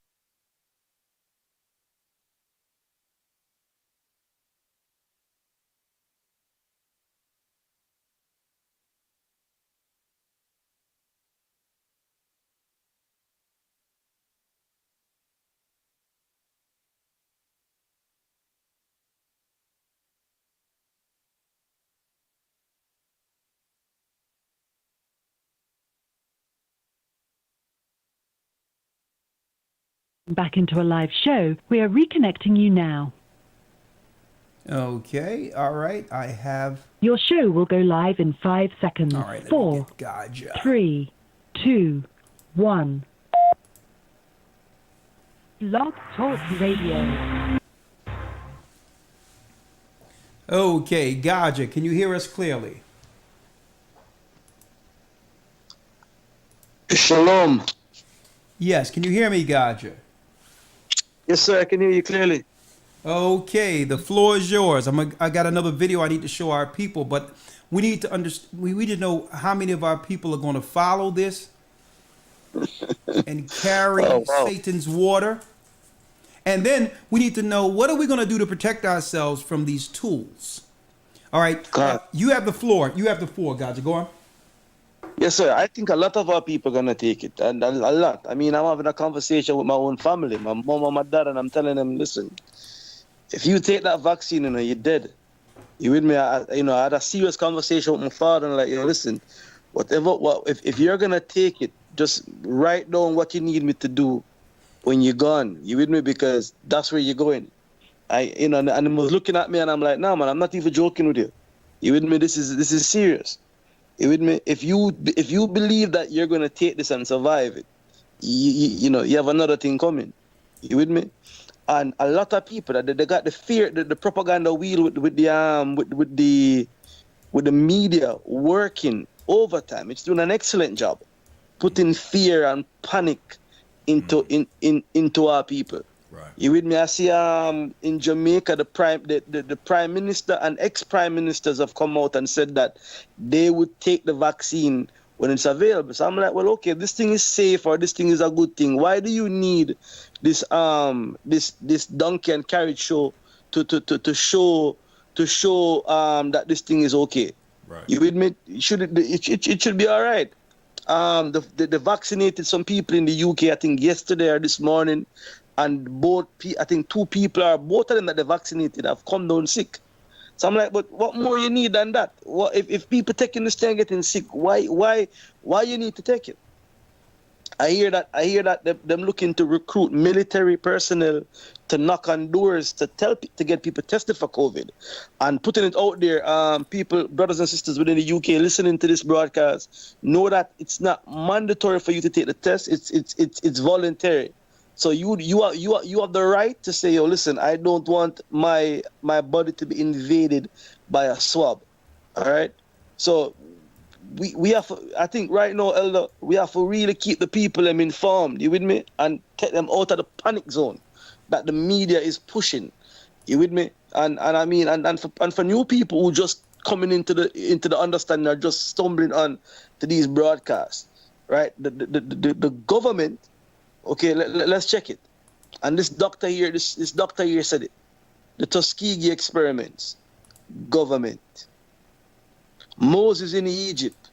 I shall start from there, right? Moses in Egypt, government that told the midwives to kill the children.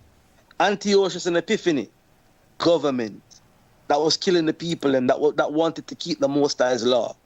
The Messiah under Herod, government that put the decree to kill all babies 2 years and under.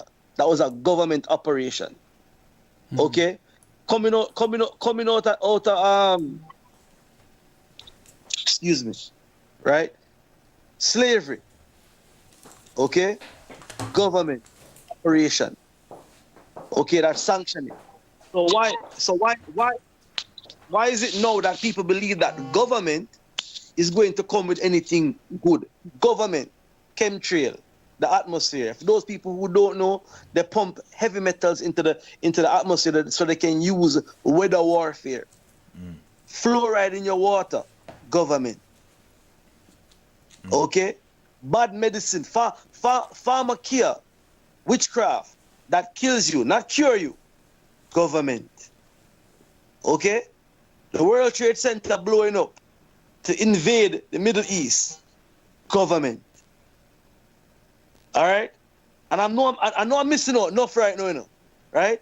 But you check the track record of the government, and you going to tell me now that government now cares whether you live or die? Nah, man. People, we need to wake up. Wake up. All right? They're coming after us. They're coming to kill us. Right now, Lucifer don't care, you know. Elder Lawya, can you read a scripture for me real quick, please, if you don't mind? Absolutely. Get me Revelation, the 12th chapter and the 9th verse, please. Already there. Revelation chapter 12, verse 9. And the great dragon was cast out, that old serpent called the devil and Satan, which deceiveth the whole world. He was cast out into the earth, and his angels were cast out with him. So this psychopath deceived the whole world. Not just in your remote area, you know, man. Deceived the whole world. So this earth under serious deception. That's the Bible. That's not what I never said that. That was written years before I was born. Okay? The devil deceived the world. Go on, what were you saying? Yep, I was just reading on. Okay, go ahead. Yep, verse 10. And I heard a loud voice saying in heaven, Now is come salvation and strength in the kingdom of our God and the power of his Christ, for the accuser of our brethren is cast down, which accused them before our God day and night. And they overcame. Accuser of the brethren, you know. That means they were happy to see the back of this guy. They were happy. And guess where he is? Guess where he is? He's with Bill Gates. He's with your world leaders, your politicians. That's where he is. He's deceived the whole world. When have you ever seen the earth in unison, where the entire earth shut down because of some imaginary disease? This is no small level deception, you know, where you can get world leaders all over the earth following the same script, following the same plot. This is a high level deception. Okay, only him could have done this. Only the devil could have done something like this. This is not no one man, or this is not even the king of Tyrus right now, who was possessed by the devil. No, man, this is Lucifer himself operating. And you know what? On that point, some people ask, well, why can't our people fight back in such a time, realizing that even some of the politicians are standing up and saying, this isn't what they're saying. Why is it?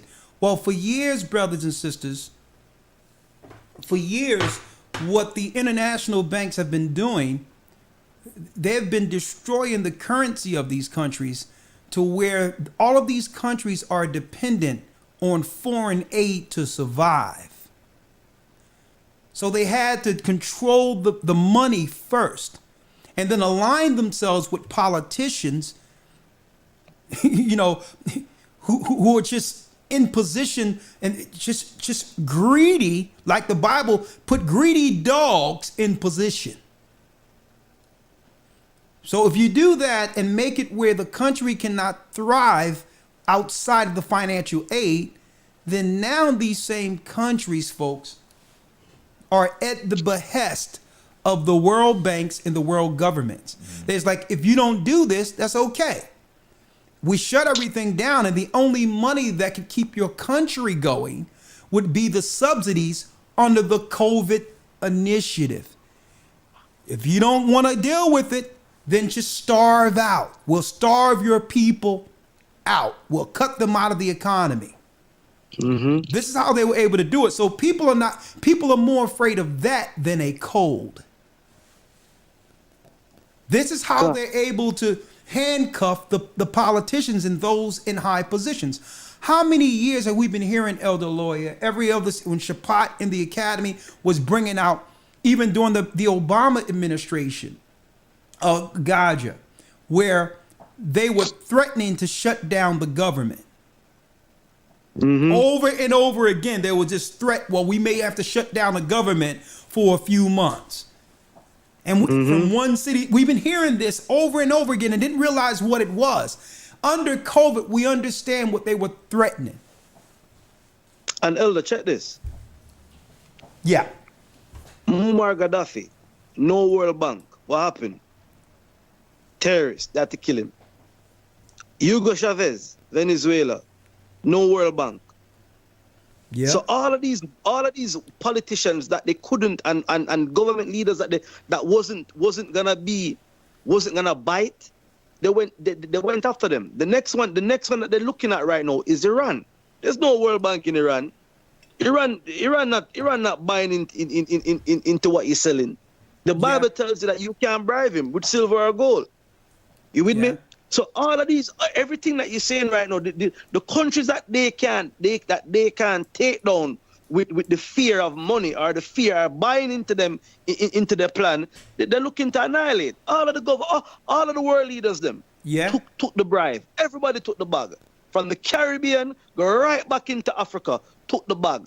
That's what's going on right now is it's going on. Because why? They got paid off. Well, let me ask you this question, Gaja, now. Right? Let me ask you this question. Let me turn it up some. Because I realize that I have to make some tough decisions for those who are close to me. And I'm speaking about my immediate family. Mm-hmm. I know what's in this stuff, and this is the step I'm taking. I don't know if everyone else can make their own decisions. I'm not saying this is what people should do, but I've already have pointed out the people in my family who I know is going to take this thing. Mm-hmm. Right? I had a meeting with and I invited my family members, and only a few people showed up. And I say it straight out. Whoever take this stuff will be carriers.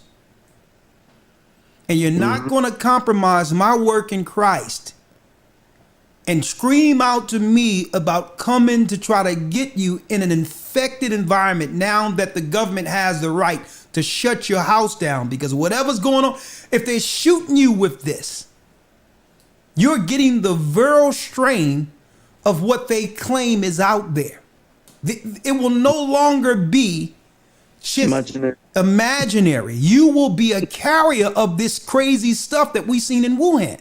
So the whole thing is this, not to say that it's real right now in the way they claim it to be, but it will. It will be. And I said, listen, you're not going to get me quarantined up in some place because you made a decision based off of a stimulus check. Hold on. A stimulus check, or I'm hearing some noise here. Oh, it is. Hold on. Be it, let me put this closer here. Be it a stimulus check, or, they were giving out free food. They were giving out cards where you can get money from the supermarket and you thought you can go there and get some turkeys or whatever the case is. I don't care what it is. I specifically told certain people in my family, if there's certain things you need and I got it, call me and I'll get that to you. But if you make a decision to get this stuff shot up in you, you're going to become a carrier, and you're not infecting me and stopping what the Most High need to do in this church. Mm-hmm. When you make that decision, understand that decision is being made totally outside of me, and that now I have to protect me and my family and people in this church from you. Mm-hmm. Mm-hmm. So I'm saying it before it go down. So you don't have to take anything personal. Hey, Elder, check this, Elder. Yeah, go ahead. I had a conversation with my dad. Yeah. My old man about 2 nights ago. On the same lines. I'm saying, listen, Pops, I love you, right? Okay. I love you and you know that. But check this out. If you take this, you're going to die. Your health is already compromised. All right? You're diabetic. You're not looking after yourself the way you should. Right? If you go and get shot with this, you are going to die. Right? You need to tell me now what it is that you would like me to do once you have gone. I had an uncle, Elder, that died about 2 weeks ago in Jamaica. My dad's brother. All right, and I was the only one there looking after him, so to speak. So I'll speak to you about that because I have to make some arrangements for him, anyways. Okay. Right? Okay. Yeah. Yeah. And yeah. And I said, Okay. I said, listen. I said, listen, pops, you're going to be dead like him, right? And you know why he's dead? He didn't listen. All right, you're gonna be dead like him, and I love you, and I know your grandkids love you. So here's the deal: if you planning to go and take this, you'll say goodbye to them because it will be the last that you see in them. And that conversation I had with him, I had the same identical conversation with my mother a few hours earlier, telling her the same thing. You understand me? So when you say tough decisions and people close, I'm with you, Elder, 100%. But this is where a line have to get drawn in the sand, and people have to understand the gravity of what's going on. Okay, you cannot take this thing. I know a lot of people out there, and I'm saying it here. Let me say for me and mine, we're not taking it. We're not going near it. And if you take it, like you say, you become a carrier, you become infected. That means no, this thing is going to spread as what they're claiming it is. So and check this out. I was reading today in a paper. I wanted to bring it out in the class earlier that we had earlier. Right? Listen. They're saying that you taking this vaccine does not prevent you from catching the disease. I'm like, what the hell? So why take the vaccine then? This don't make no sense. They're putting it out there. So if this don't prevent me from catching the disease, why the hell am I taking it? What's the purpose? The purpose is that, no, what we're doing, we're inoculating you with a disease, with something for you to go crazy with, for something to kill you. And that's where we at right now. That is it.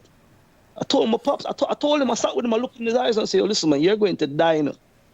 So you need to write down and tell me what it is that you want me to get, what you want me to do when you're dead. Because that's where this thing going. I'm going to tell you, Gaja, let me tell you, this thing is a DNA changer. Last year, a few years, every so often, because my mother have a nurse being elderly that comes in to check her vitals and do all those things. And every time you look, this woman is asking her, did you take your flu shot this year? And my mother, she used to ask me about it over and over again. And I told the woman, listen, step off with that, right? My mother have friends that have actually taken the shot that I told her to avoid from the past, in past times, and died after taking it. So it's not much I have to show my mother anymore. She have friends who used to curse her out and say, you crazy, you listen to that boy, I don't know what's going on with that boy. And guess what? My mother would call me and say, remember that woman who you said who wasn't listening and all that? Yeah, her funeral, Junior, her funeral is this Friday. And guess what they did? They went and took that stuff. You already have a compromised immunity. You're sick, you're elderly. Our body wasn't meant to fight off these viral agents they're shooting in elderly. They're putting the elderly down right now. So I told my family straight out, listen, because I don't know what's going on with it, I must protect myself from it. Why? Why? Because I'm a child of Israel. And with my God, there's rules concerning my temple. So it doesn't matter to me. I'm breaking down the science of what eugenics and what Bill Gates' agenda is and all that. But guess what? I'm not saying that because that's the reason I'm not doing it. I'm not doing it because God said don't. That's why. So you notice in all these conversations and all these medical conversations, Elder Lawya, no one is talking about God. No one is saying, well, what would Christ do? Imagine that, Allah. Imagine Christ tell you, we need to wait for Pharaoh for the cure. Come on, man. Yeah. Can you imagine Christ and the 12 lined up for Lucifer race? You understand? You get these Christian pastors. All right. I'm not. We know it. I don't believe in Islam or Judaism or whatever or any other religion at that matter. Yeah. Right. or Christianity or anything. But here are these religious folks telling the people them that they need to rely on government. Like what type of what God are you serving? Exactly. What God are you serving? Where your God is going to tell me I need for cure, for health, for healing, I need to wait for the government. I can't find that nowhere in the Bible. The Bible says, if you're sick, call for the elders. Let them lay hands on you and pray for you. Okay? So and your sins will be... Sorry? Gotcha, but yeah, because I have to open it up for the line real quick, and I'll let you finish out. But let me ask you. We know what you're going to do with your immediate family, but what happens when people start taking it? How are you? What are you prepared to do to protect yourself from the zombies? Hey, you know, on a real elder, on a real, wherever I am, and I will use. I put it this way: I will use whatever it is within my citizenship that allows me to protect me and my family and my person. You understand me? Yeah. Yo, zombies coming around here is going to be the 4th of July. Okay? That's what it's going to be. You understand? You're not coming near to me. You're not coming next to me and mine. All right? Yeah. Telling you that for free. Okay? You're not doing it. None of you sodomites gonna come and touch my children.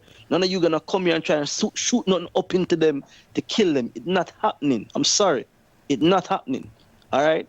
And that's what it is. I'm gonna protect me and mine. And if I just like how I can tell my father, all right, my father and the man responsible for my upbringing and bringing me to where I am. I can tell him, listen, pops, you're going to die. Right? I don't see who I can tell that to. That yo, you have to avoid me right now. You with me? If I can tell my father that, I can tell anybody that. Listen, you need to just stay over that side because you're a problem right now. You with me? And the good thing about it, Elder, that I like is that there's a lot of people, a lot of brothers and sisters within the church that have the same belief. So I'm gonna gather with like-minded people. You with me? And keep the and keep that out there. However I can do it. You understand? And then some people are gonna take it sneakingly, but it's gonna show on you. You're gonna be sick. There's not good coming from this. So you can't even take it and hide. Because the minute you get this thing, you're going to be sick. The whole purpose of it is for you to be sick. I'm going to tell you, man, let me tell you, man, I thought about the whole thing and I'm like it, Lawya, and I was saying, check out the timing of how they begin to push these dispensaries. And you know marijuana is a straight hallucinogen. It's under the hallucinogen agents when it comes to drugs. It's a hallucinogen. A gateway. A gateway. The same time they've been pushing, folks, these dispensaries, they're coming around with something to shoot in you. So what happens with this mixed cocktail? Folks, I'm going to tell you right now, there was a thing that came out with Sandra Bullock not too long ago with, I think it was called Bird Song or something like that. What was the name of it? Songbird. Where people was running around just tripping.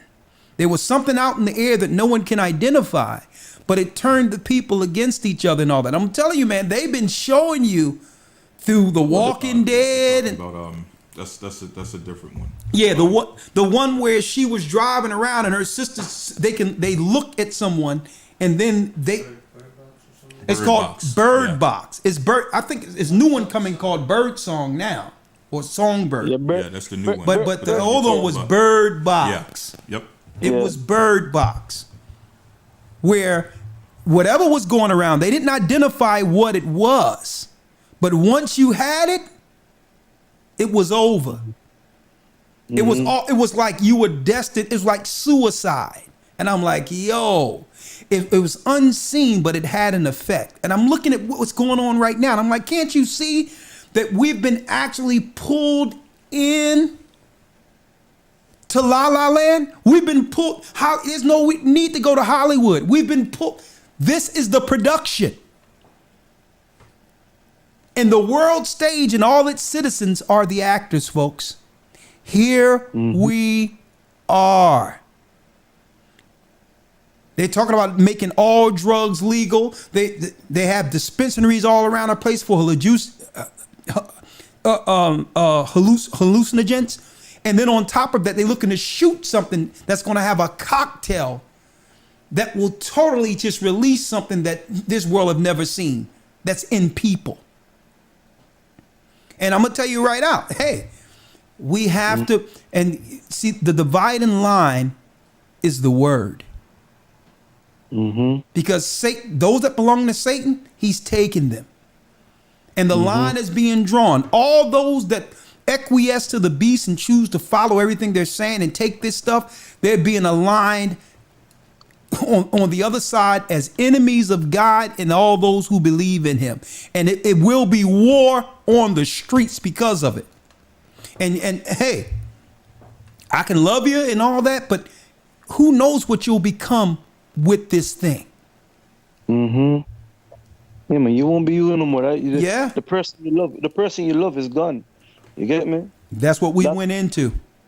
Yeah, that person gone. So you're dealing with a corpse anyways, you with me? That's that's what this thing is. And like I said, man, Elder, like it was a tough conversation having it with the old man, but I had to do it. Yeah. I had to let him know that, yo, listen, you know, you take this, you're gonna die. So start writing down from now what it is that you need me to do once you've gone. Because you are gonna go. You understand? And him looking in my eyes and him realize that, yo, I was serious with him. You with me? And he said to me today, I should come see him. He needs to talk with me. And I'm like, all right, I'll come. But I wasn't able to go see him today, so I'm gonna go and see him early in the morning and have another talk with him. You with me? So you know, like, yo, listen, man, this is real, because it's becoming it is in that category that they would like to say, okay, that need it, the elderly and all of that. So he's looking to queue up to take it. I'm like, yo, dude, if you take this thing, man, it's done, it's over. It's over. Start telling me now. You understand me? You go. I said to him jokingly. I said to him, listen, how much is it for a ticket to Jamaica? And he said about £1,000. I'm like, you know something, I might just buy you a ticket to go to Jamaica, because it's gonna be cheaper than burying you. You understand? Yeah. And him laugh. You know, I said, yo, listen, man, this is going to kill you. But anyways.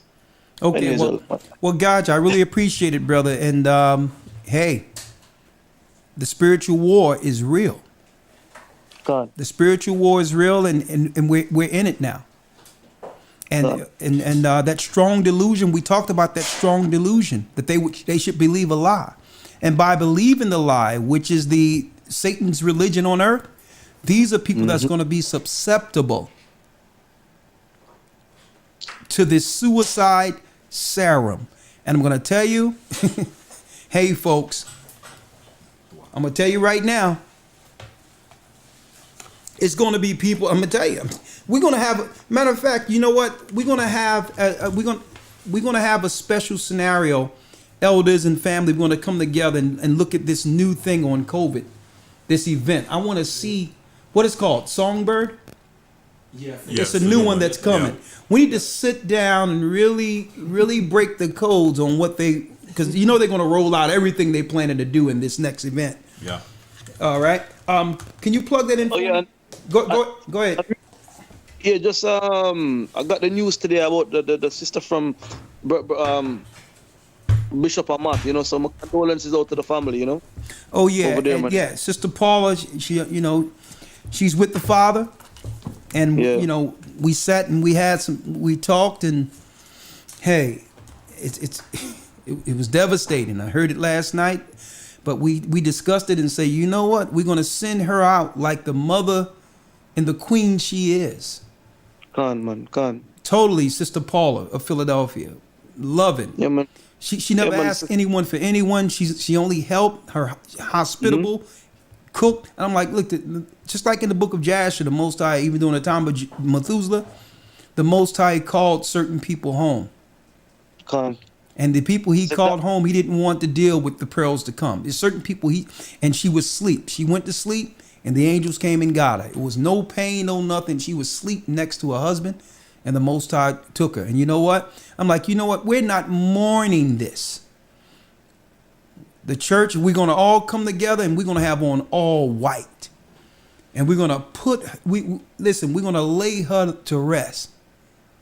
Like a virtuous daughter of Zion is supposed to be laid to rest. We're here for the family, and we're not wearing black. We're gonna have a celebration for this sister. How many people where the whole family come in, and through this woman's work and her husband's work, the whole family become baptized. And through that, I mean, the Holy Spirit was with this woman to a degree where she born and she brought forth a bishop of a church. I mean, she's to be celebrated. And that's what this work is about. We're not going to put on black. We're going to have on all white. We're not going to sorrow like those who have no hope, who don't understand what happens after this. All right. So I want to also say, our condolences go out to Sister Karina and her family. And I want to put our condolences out for Sister Latoya, because during the same thing, during the time before the flood, before the Most High brought the destruction, he began to put the righteous to sleep that he knew couldn't bear what was to come, the perils to come. But you know what? We'll see them on the other side. All right, we're going to open up the calls, and then I'm going to bring Elder Gabar in, because, hold on. Do me a favor. Unplug that cord and put this in. Elder, I'm gonna come off Skype, okay? So I'll speak. All right, hold on. You know what? This is what I have to do. One moment. I think, one moment. I think I know what it is. One moment. Hold on. Don't do that yet. Hold on. All right, audio. Settings, audio. Oh, let's see. All right, yeah. Plug this in instead of that. Yeah.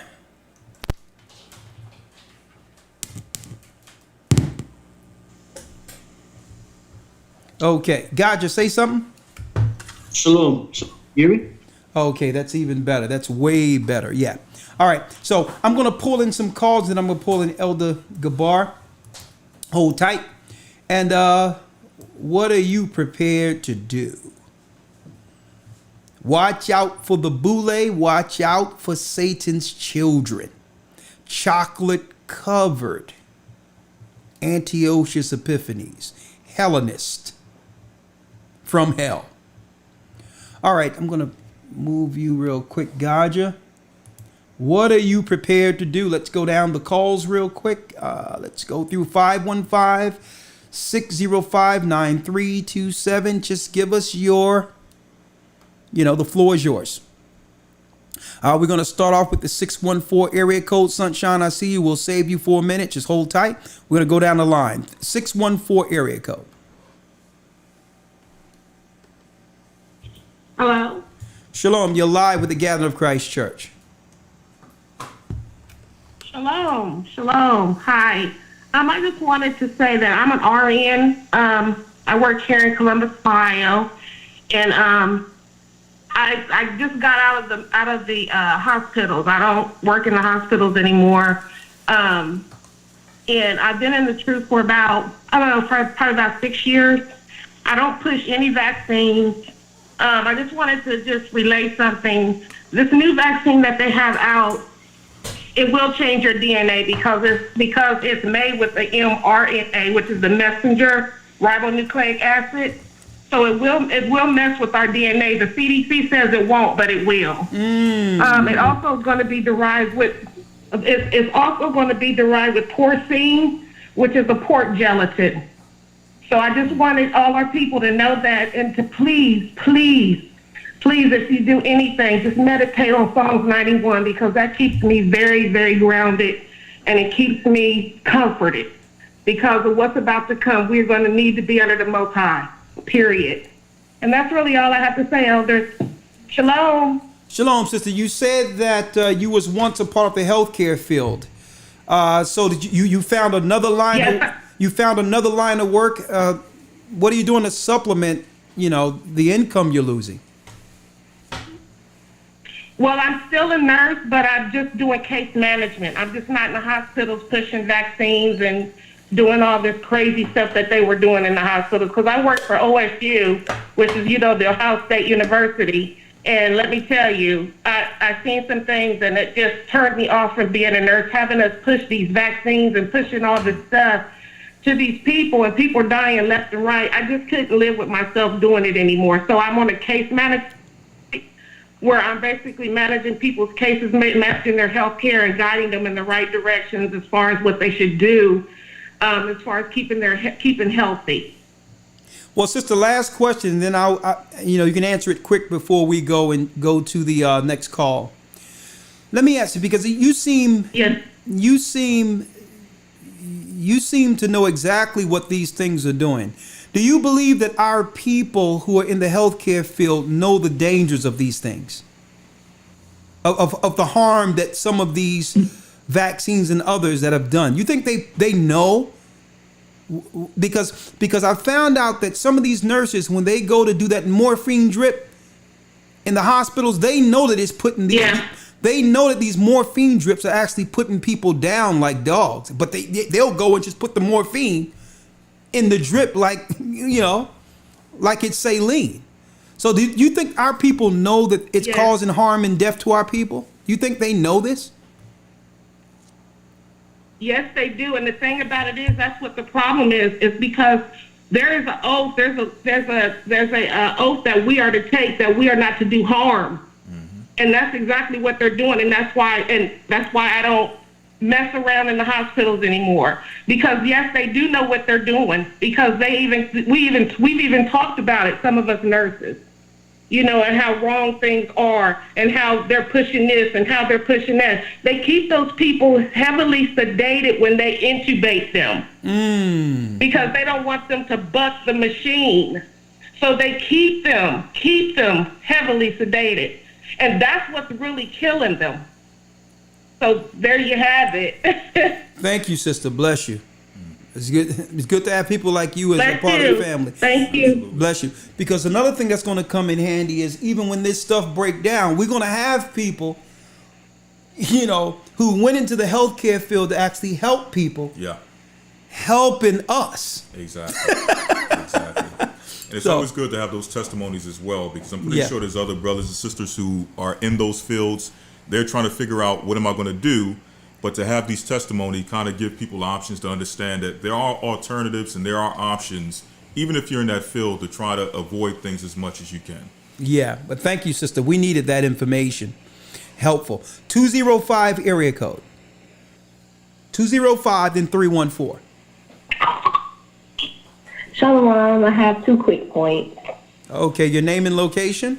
I'm from my name is Sister Amber. I'm from the Birmingham, Alabama area. Okay. Okay, my first point was, it was really quick. It was about,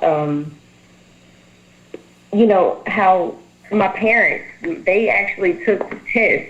So, I'm trying to eyeball them. I'm keeping my eye on them. They don't really believe me when I tell them about this type of stuff. It's oh man, you're still in that Bible thing. And it's sad because my father was a Baptist minister in the administration office, behind the scenes, dealing with, things that y'all have to deal with. So to a degree, I understand where the whole administration things come in, where y'all have those little, hiccups or difficulties or whatever that happen behind the scenes and ups and downs and all that area. So when you apologize for stuff like that, just a side note real quick, I understand. But the fact that my father was a Baptist minister in this, understanding, healing, grace of God, all of that stuff, I grew up around that. So from him to go from that to this, taking the test, believing that he's positive for coronavirus, where did your faith go? Did you? Gosh, man, it's a little upsetting. Did you ask him that? Did you ask him where did his faith go? The faith he used to have in Christ? Yes. His answer? My faith is still here, Amber. I don't know where your faith is. I wanted to cry. Let me ask you, do you live with your parents? No, sir. No, sir. Okay. Okay, so once they take the stuff, man, you on the other side of the tracks, huh? Once. Yes, sir. I'm sorry. I was hoping you couldn't hear it. Oh yeah, we can hear it. Yeah. So once. I'm so sorry. It's okay, sister. Once they take the stuff, are you prepared for the aftermath? I am, like Elder Rawchaa said, I guess I have to go ahead and have that talk with them. Like, what do you need me to do after you die? Because obviously y'all don't believe this stuff. You say goodbye to your grandkids. I know you love them. They love you too, but you ain't going to be able to be around us. Thank you, sister. Hey, have the conversation. Have the conversation. Thank you, sister. And after, hey, I'm gonna tell you this right now. Well, I had another point. Okay, go ahead. I'm gonna let you roll down your points. Go ahead. I know your rock have to say something, but go ahead, sister. Roll down your points. The second one was even faster. It's a Netflix show called The Barrier. It's in Spanish, but it's talking about, the vaccine experiments being on children, a virus breaking out. They have walls put up. They mention everything except for the mark of the beast system and where they buy and sell their items. That's the only thing. So I just wanted to recommend that for brothers and sisters, maybe to watch that. It's called The Barrier. It's called The Barrier. Yes, sir. All right, thank you. The Barrier. I'm going to check that out. I appreciate it. Okay. Hey, here we are. Mark of the Beast in full effect. Yeah. Here's where we are. Yeah. Mark of the Beast in full effect, and I'm going to tell you now that I understand more so than anything, Elder Lawya, when Christ says at the very end that many shall be offended. Yeah. And many shall betray one another. I didn't know that it would be under the guise of a cold or a sickness. But I can see now how people are just, they up in arms over a mask. Yeah. They don't even hug their own families. So, hey, if anything, I'm seeing how it's going to be total betrayal when a family member say, well, hold up. You're sick. And they're going to let me in. Help me.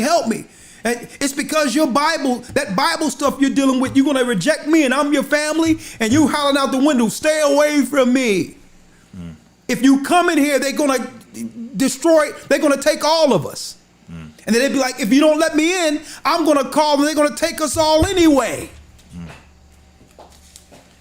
I've seen many things, but I never thought that it would come through a cold, come through a flu. But I'm seeing how they have set this thing up where they've deputized the whole earth into becoming the mask police. And I'm checking it out.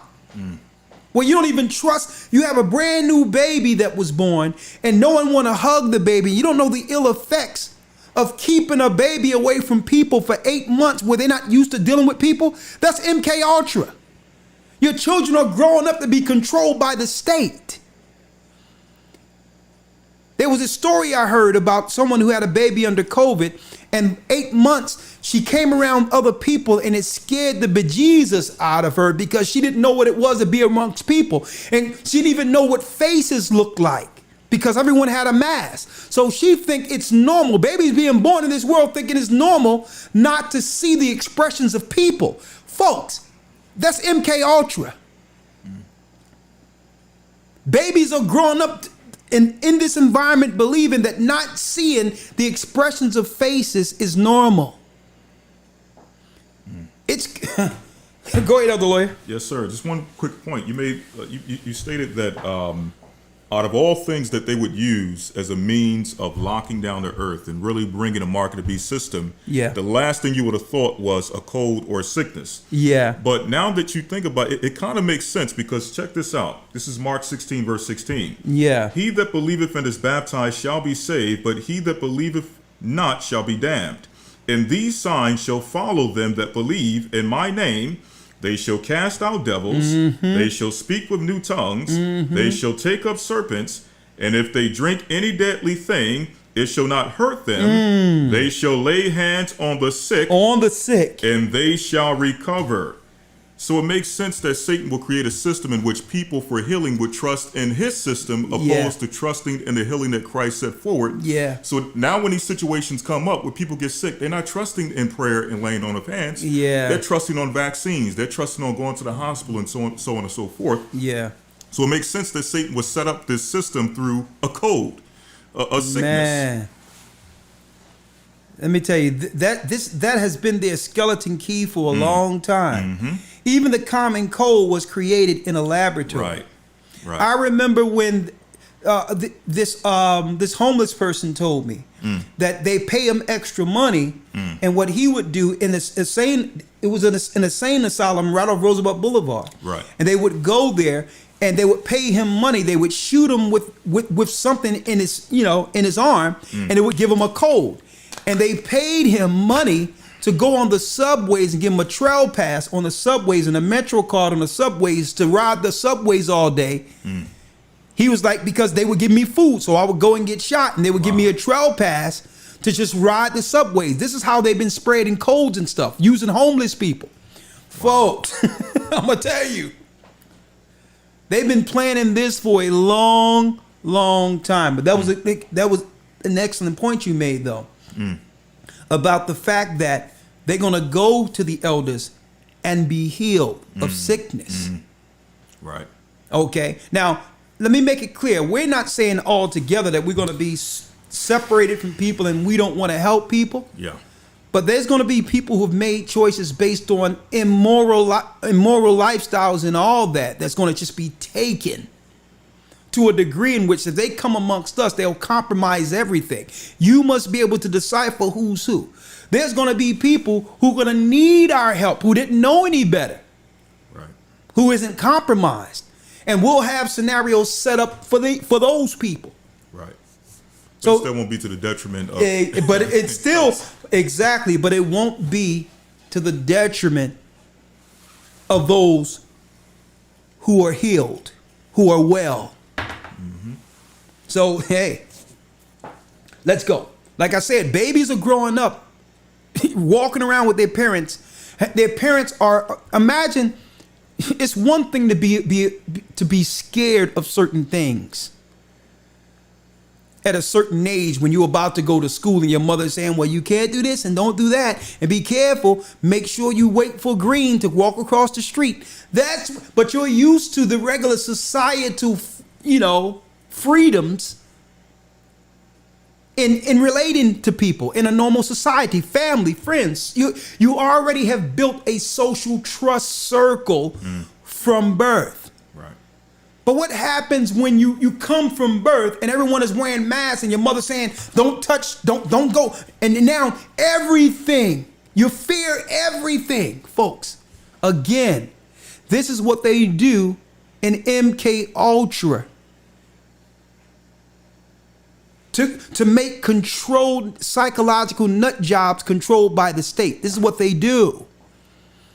They take these babies, they put them in rooms by themselves and isolate them for 2 weeks. They have them in a class learning with a mask on, not seeing the normal emotions of people. This is how governments, that's right, create assassins. That's right. That's right. Folks, I'm telling you, it's going to be a madhouse. And they're just going to sit back and watch the whole of society kill each other off. This is where we're going. 314 area code.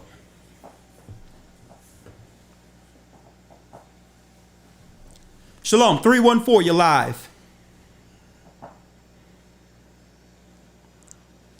Shalom, Elder.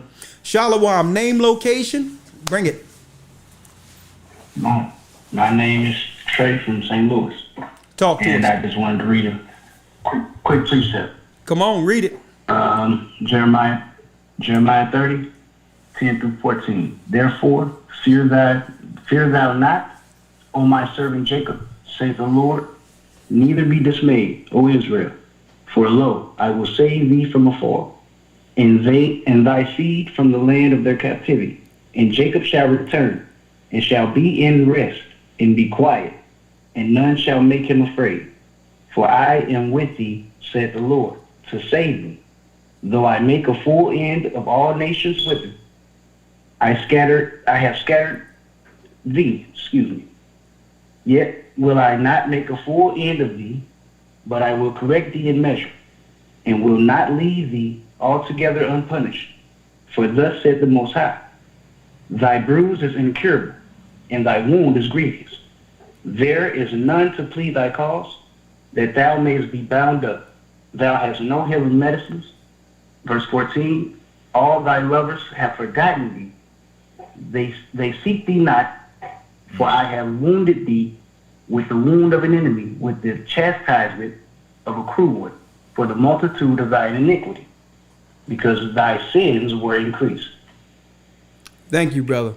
And it's just something that was on my heart I wanted to expound on. Thank you, brother. It's poignant and it's timely. Thank you. Appreciate you. Yep. And also appreciate you. I'm sorry, brother. And for everyone who is listening right now, get in the academy. Oh, the water. Oh, hey, I'm gonna tell you, this academy is off the chain. I mean, we have stacks of books. We went to the 12 Caesars this year. We went to Antiochus. We went into how the Immaculate Conception is really a new concept that was created in the 1800s. The origin of the secret religions of Rome. You name it.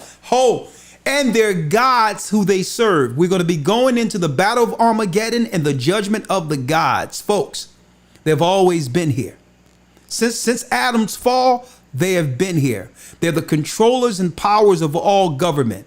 They gave mankind the construct to set up these cities. These cities are mimicking and construct the ancient Babylonian cities of control and mind control. That's why they set up these cities all over the earth.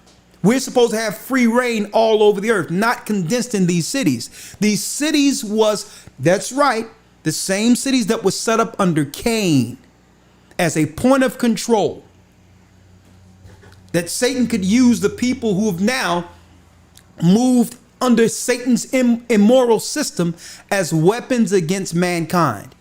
I'm going to tell you, folks, the gods are real.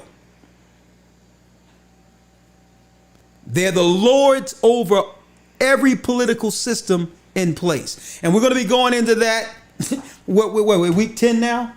We're going to be going into that week 12. The judgment of the gods, they're here. And we're going to prove it. That Satan is here. Okay? He's on earth. And when y'all talk about Antarctica and all the places that were held in ice and all that and UFOs, we're quantifying all that in week 12. They're going to be judged here. They're trying to get off this earth. But guess what? The earth, that's right, the firmament, that fire is a prison for them. Okay? And the same way they picked Nimrod, came before that to build a tower so that they can get out before the kingdom comes here. Esau is the new Nimrod. And he have accomplished what exactly? He accomplished what Nimrod couldn't. The judgment of the gods, week 12, they are real. They are real. Idols were made just to mimic the gods in the earth. But the gods are real. And we're going to give you their origin and their judgment in week 12. Hey, historytimes.org. But anyway, whoever ain't in that academy, you are missing it. 513 area code. Shalom, you're live. Hello. Shalom, you're live. Elder, how are you? I'm blessed by the best, and his name is Ahaya. Yes, I can hear you, sister. There's a little delay, but I can hear you. Okay. All praises to that. I was just calling. This is Sister Marshall from Cincinnati, Ohio. Okay. So much is going on in the earth right now. It's a time to be living, to witness all of this stuff unfold. Everything is biblical. I'm just trying to make sure I stay grounded spiritually, my family and I, as we prepare for what's to come, and just trying to plan ahead. One point I wanted to make, I remember a couple of years back, it was a top doctor. It was a black guy. I actually knew of him. He graduated from Morehouse College. He was an epidemiologist, and he actually worked for the CDC. And it was some information out that, he was found dead and missing in a creek. They didn't find him until later. But it was kind of ironic because he was not ex-military, but he was a Navy, some type of general. And so he worked for the CDC, but he also, like I said, was an epidemiologist. So he pushed vaccinations on other countries. But he had put out some information, I guess, about a flu shot that was coming out that was supposed to be really, really deadly. Mm-hmm. And then I guess that's why he went missing, because he probably wasn't supposed to leak that information. But I find it funny, fast forward to the present day that we're living in, I'm thinking back on him like, I wonder if he knew about this vaccine. Who knows? I believe there's more than one scientist that they have to do their dirty bidding. But I'm just like, wow, this is crazy to be living in this day and age where we're seeing a deadly shot that's getting ready to be pushed on the people so that you can buy and sell and assume normal life. So that was my only thing I wanted to say. So what are you going to do to protect yourself from the, because the Bible tells us that there's going to be an attack of the specters and shittims. This is poltergeist, demon possession. So don't forget, mental illness is in these vaccines too. So the question is, what do you like? Why do you think people are coming down with both? Don't think this is a coincidence that at the same time they're up in the vaccine schedules, more people are being diagnosed with mental issues and bipolar and all that. So they did this, the same thing they're doing now, they did right after the flood. This is demon possession.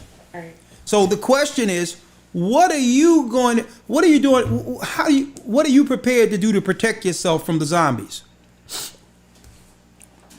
I'm trying to do everything that I can. Right now, I actually had a conversation with my husband and said that we're going to have to really making sure we fast and pray, because that's where our strength is. And just going over scriptures and stories in the Bible, like the Maccabees, the Feast of Dedication just ended, but having that resilience to say no to whatever and being able to fight against whatever comes our way, because it's kind of hard to prepare for something that you've never had to encounter. But with the Spirit of the Most High, all things are possible. So just being tied into God's Spirit. Yeah. You got to stay grounded spiritually. That's number one.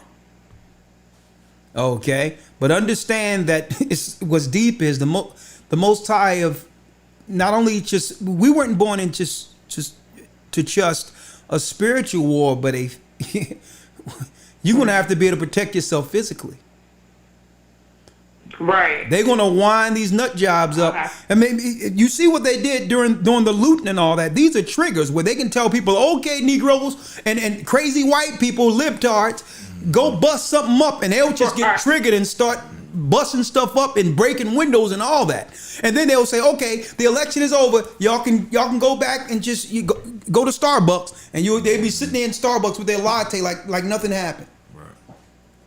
So these at any time they can trigger these nut jobs. So understand that this is a spiritual war, but anytime somebody can get triggered through the media, to just lose just to lose their stuff and start tearing stuff up. So that was a test. That was a beta test, folks. As soon as the election was over, okay, no more George Floyd. Everyone's normal. You got your TVs. Everything's back to normal. There was no crazy libtards running around all destroying everything. It didn't happen. Yeah. So I'm gonna tell you right now, hey, this is MK Ultra on steroids. So imagine doped up through vaccine cats. Mm-hmm. with demons on them. Now, I'm gonna tell you. Let me tell you. Look at who's around you and know who's susceptible to these things, and understand who can, and sever from among your community those that you know who will be in sound mind, who you can align yourself with to get into safe territory. Look around you, know your neighbor, know the sound thinking one, and start having conversations with them. Okay. And I'm gonna tell you, hey, you talk. Let me tell you, this thing is gonna be meth head heaven, all down on Allegheny and Kensington, where all the drugs is. Let me tell you, it's gonna be the Walking Dead out here, folks, because they're gonna shoot all these drug people up with this crazy stuff and just let them loose on society, being led by the demo nuts. And I'm gonna tell you, just talk to the people around you, and know those of sound mind, and begin to join righteous alliances. Bless you, sister. Good points. 831 area code. Hello? Shalom. 831 area code. Hello? Yes, you're live. Hello? You're live. Okay. I was one. Huh? You're live. Yes. Hello, can you hear me? Okay. We're gonna hold you. We'll be right back. 501 area code. Yes, sir. Okay, Gabar, we have you on the phone too, right? Yes, sir. You can hear me? Yeah, I'm gonna bring you in after this call, okay? Okay, very good. If you want to, you can bring in your video. Is your video open? I'm about to go right now. Okay, it's up to you. All right, so I'm gonna leave it like that. All right. Okay, very good. All right, talk to me, brother. This is 501. Can you hear me? 501. Yeah, your name and location. Oh yes, this is Brother Edward. I'm calling out of Arkansas. Okay. I wanted to pass along just some information maybe that you could check out later on. It's an independent. It's from an independent journalist, and the channel. It's a YouTube channel. It's called the Last. Hold up, brother. Oh, brother. We don't do that here. Because if I don't allow everybody else to do that, then I can't do that. You can't promote another YouTube channel on our channel. What you can do is because it could be some madness we don't agree with, and now we done let 4,000 people into some craziness. So that's because, not to say that that's what you're doing, but we have a strict rule of that for a purpose, so that we can actually view it before and verify that it's something that we would agree with, given to those that are watching our channel. So I would say send that particular thing to us and let us see it first. And if it's okay, we'll let them know that this is what the brother wanted. Mm-hmm.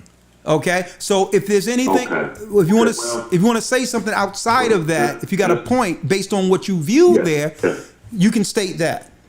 Yes, I just wanted to mention. I'm not going to mention any channels in particular, but viewing from an independent journalist that was censored on YouTube. Somehow the video has resurfaced, and it's something that I've listened to. It goes into talking about the different censorship laws that's coming down the pipe. There's a lot of different crazy laws. One in particular will be all dissidents concerning vaccines and so forth. There's it's more like a blueprint as to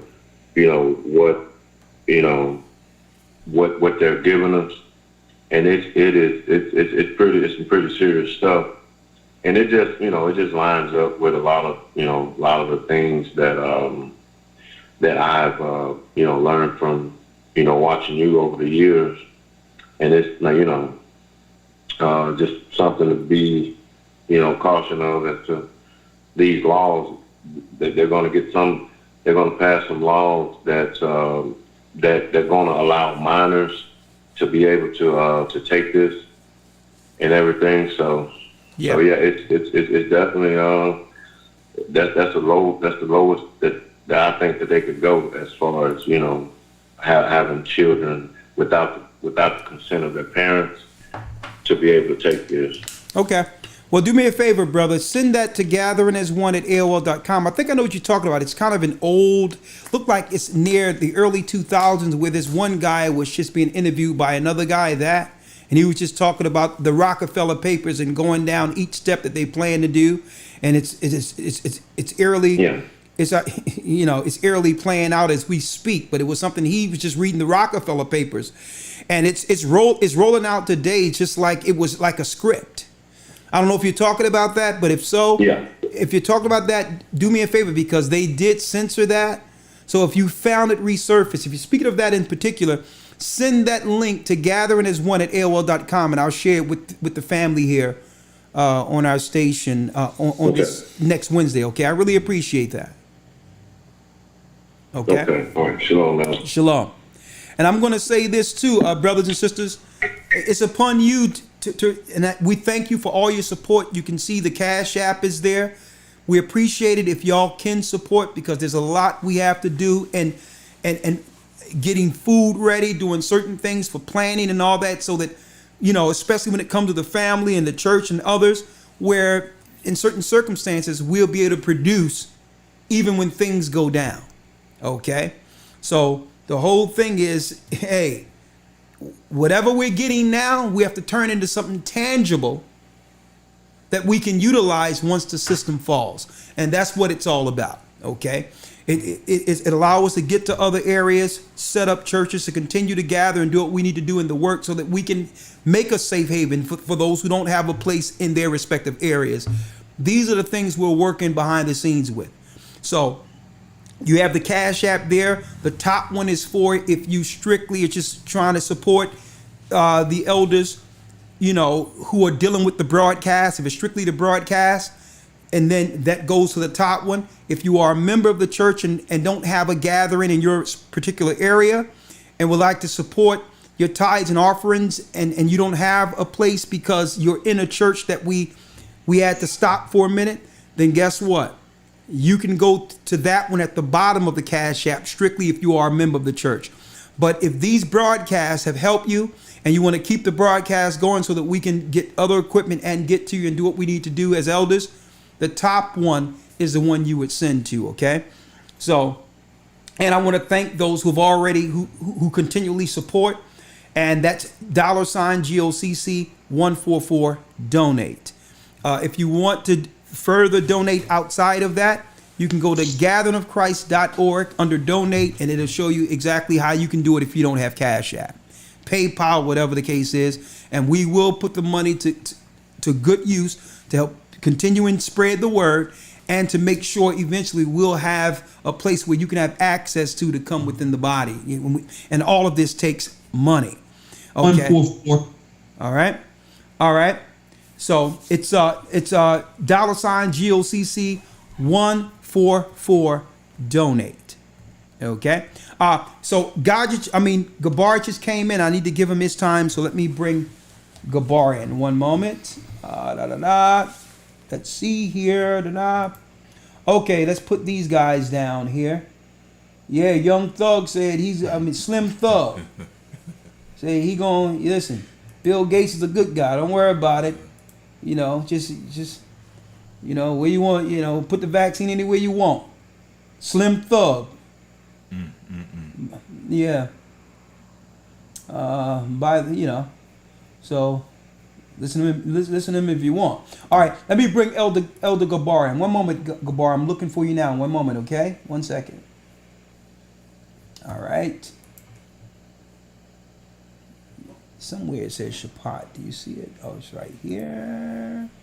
All right, yeah. See where it says Shabbat here. There it is. Yep, there you go. There you go. I knew I would find you.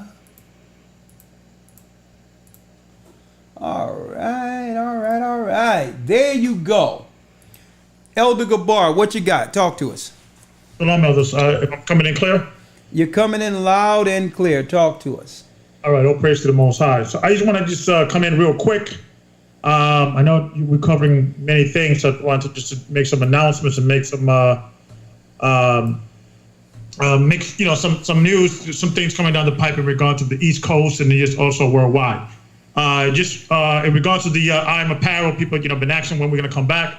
We should be coming back at least with the some of the merchandise by next week, and then we should be full steam ahead by the end of the month. And also, we shipped out all the I Am Apparel holding stuff already. Now we got to catch up with the cell blocks, and we should be done by next week.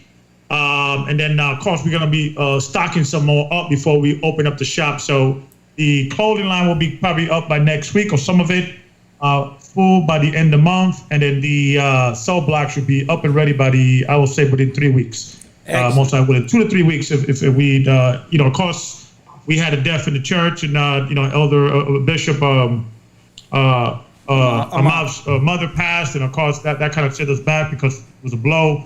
So we for those that are waiting, we are waiting. We want to appreciate your patience and just be patient, and we do apologize for the delay. Also, Gabar.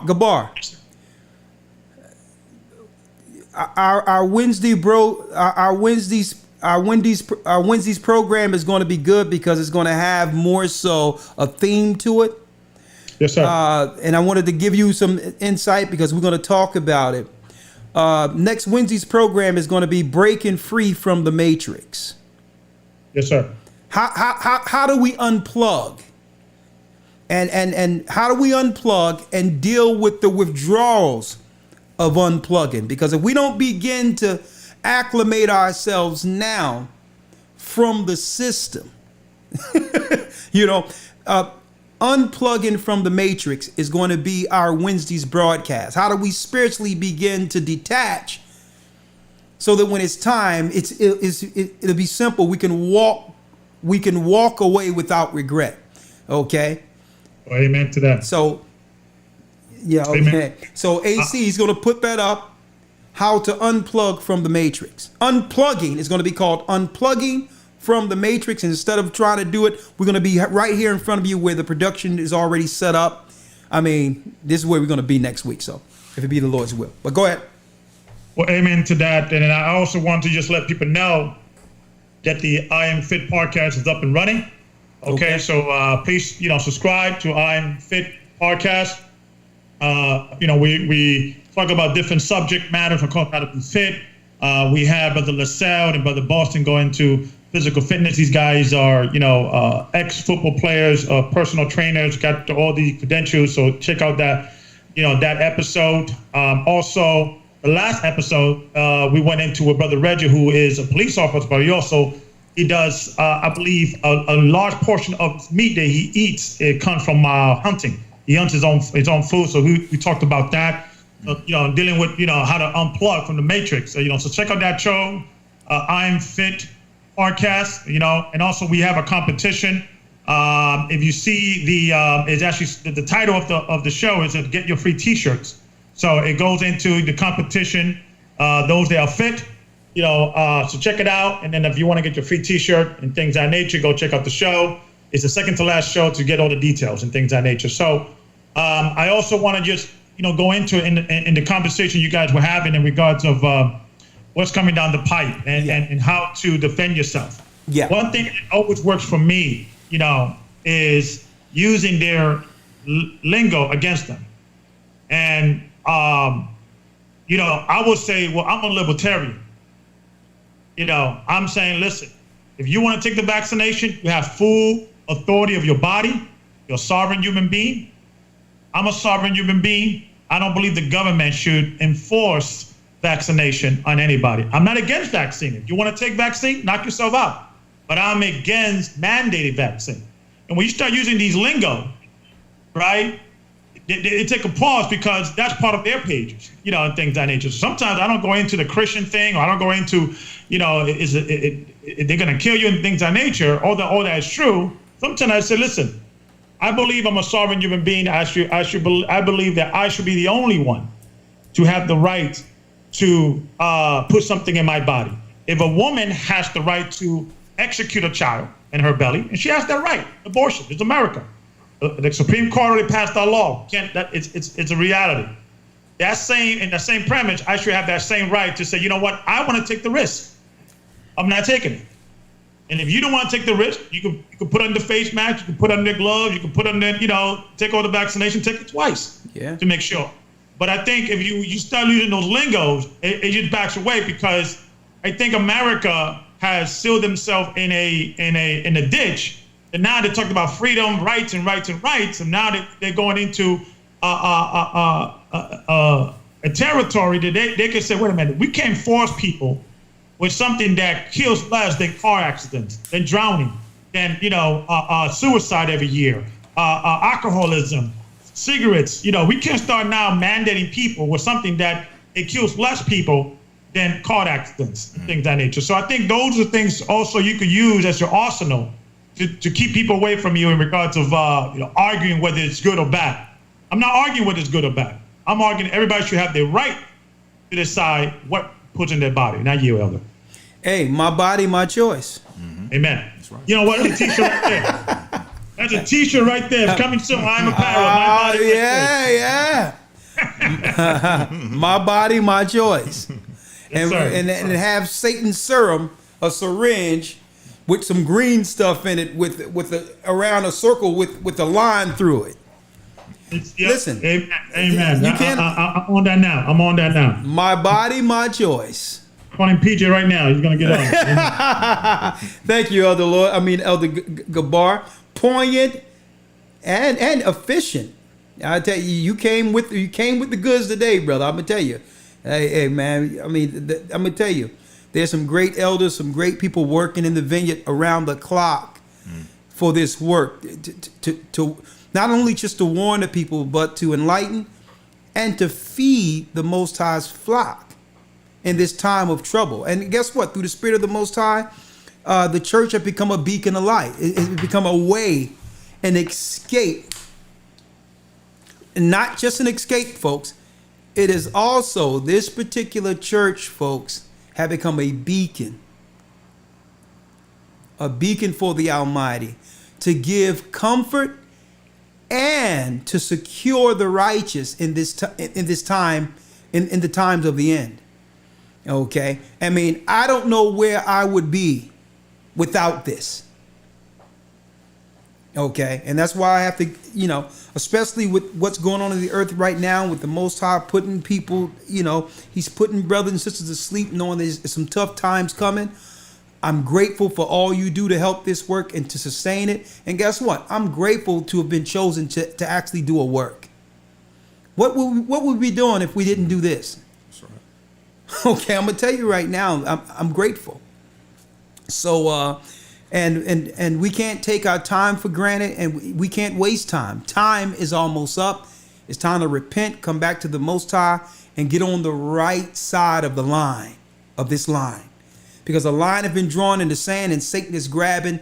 He's like an evil, wicked lion looking to devour, looking to whom he could devour. So I just want to say, brothers and sisters, stay on the right side of this. Hey, and another thing, the Most High is also, through securing us with this word and given brothers and sisters comfort to know not to be afraid through this. Our God said that what we're living in would happen. He assured us that He would bring us through, and Jacob would stand as His child, as the child of the promise on the other side of all this chaos. So stay in comfort, stay in good cheer, and never lose the faith. Let's go down the line. We're going to have a few more calls. Sunshine.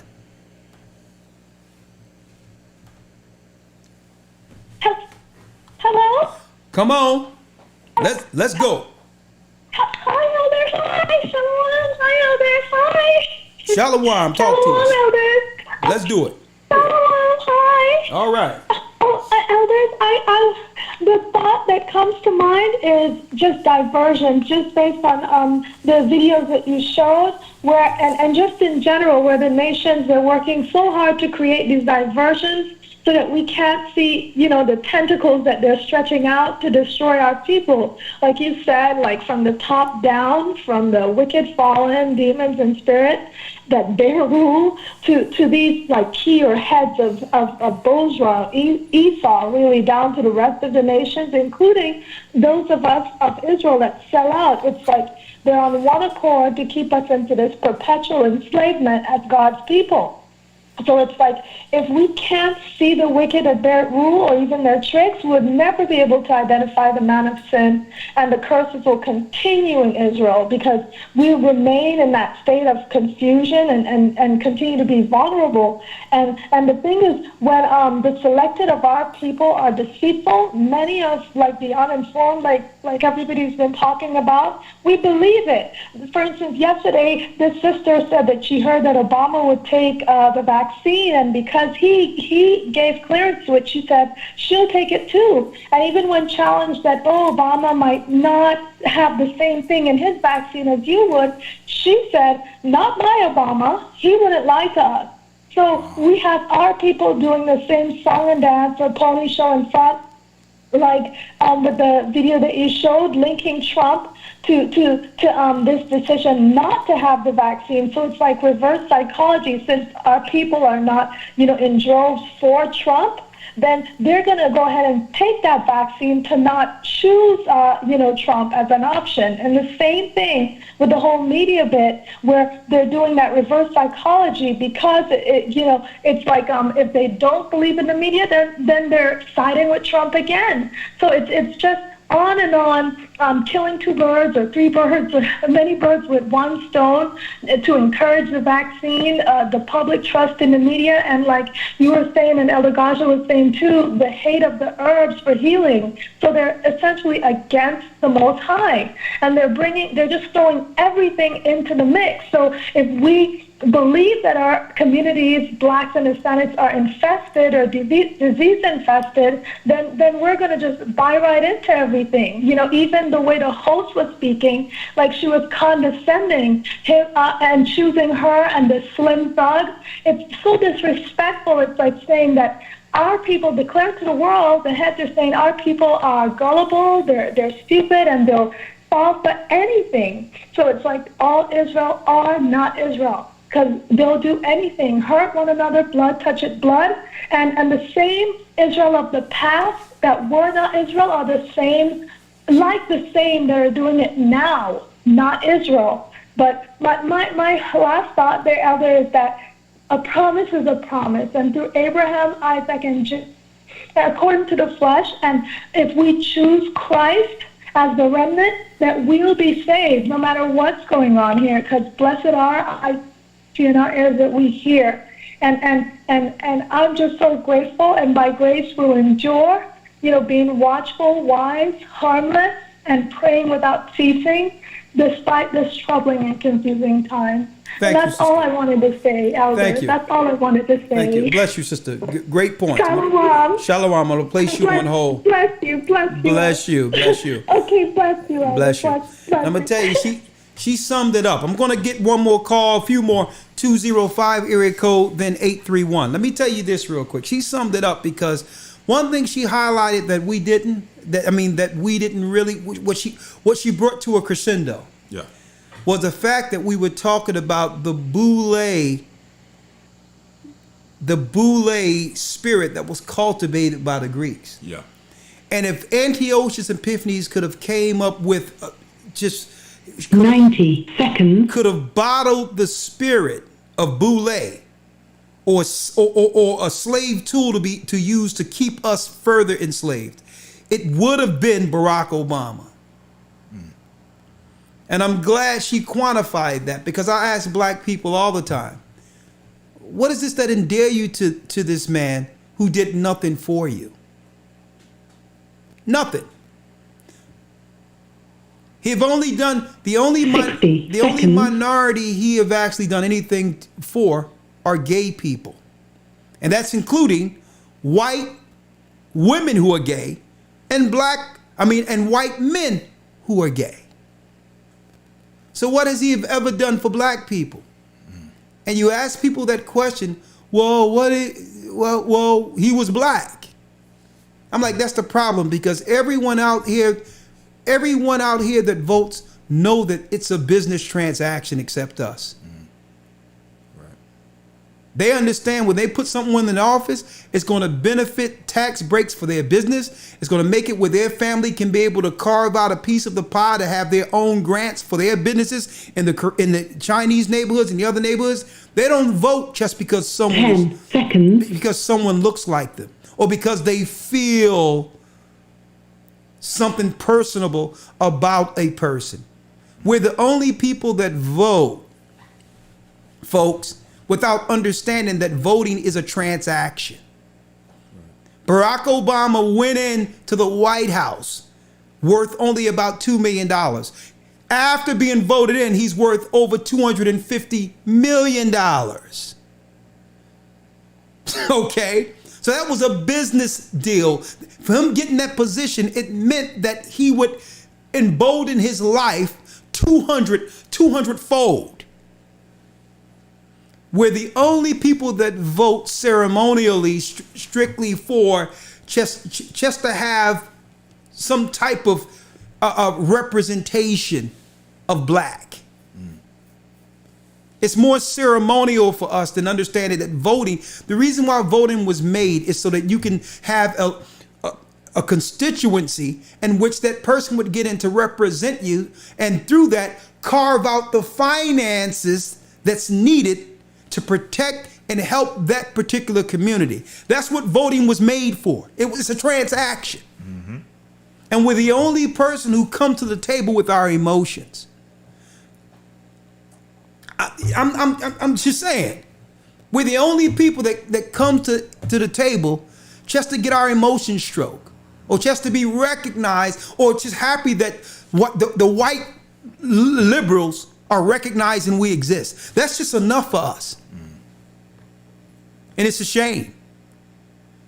That brother was used. He was used at a point to do what? To set the table for all we see right now. And he exemplifies the spirit of Hellenism. These Hellenists who were cultivated in these HBCU colleges to do what? To be used as a tool to come in and to destroy us inwardly. And it's time we begin to call a spade a spade. You can't say that you can't do something for the people who put you in, but yet you will do something for only less than 10% of the population. When there's 40 million black people in America who voted your behind in and made you a multimillionaire. Our people have to wake up, folks. We really have to wake up. If you're going to be in the system, if you're going to vote, at least understand what it is. It's a transaction. Right. It's not, I'm feeling a certain type of way, and because I hate this guy, I'm going to vote for someone else. No. If it's a transaction, I don't care if I hate this guy. Yep. What do you got for our people? Right. Like any other business deal. Like any other business deal. Thank you. America is a business. And we're the only people who come to the business tables with our emotions. Anything you had to say? The tests, when they were talking about having some people set the example of the vaccines being safe, yeah, chose Obama, yeah, Bill Clinton, and then they had one for the Republicans with George Bush. They had Obama and Bill Clinton to come up. Listen, if this thing was safe, you wouldn't need this horse and pony show. Exactly. People would line up. If we thought that there was a threat out there, we'd be lined up for it, folks. Right. Exactly. You wouldn't have to convince us to take it. Exactly. Folks, I'm going to tell you right now. Hey, brothers and sisters, I'm just putting it out there, folks. It's a shame because I'll have our people, my people, if I say this to people in the neighborhood, right, I'll go to North Philly and state what I just stated, and I would have to, it'll go to blows. You have people that be willing to go to blows over Obama. And when you ask, what have they done? They just look at you with a blank stare. Like, is he supposed to do something for us? Like, what do you vote for him for? At least, I'm not going to say don't vote, whatever the case is.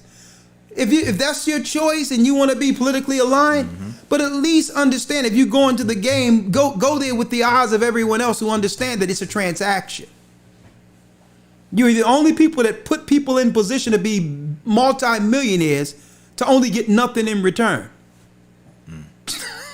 We're the only people. Well, he did give us health care. Folks, they've been giving black people health care for the longest. This is how they keep us diseased. Health care, they will give it to us free because that's how they administer their death serums to our children. It's a form of control. They'll always give us health care.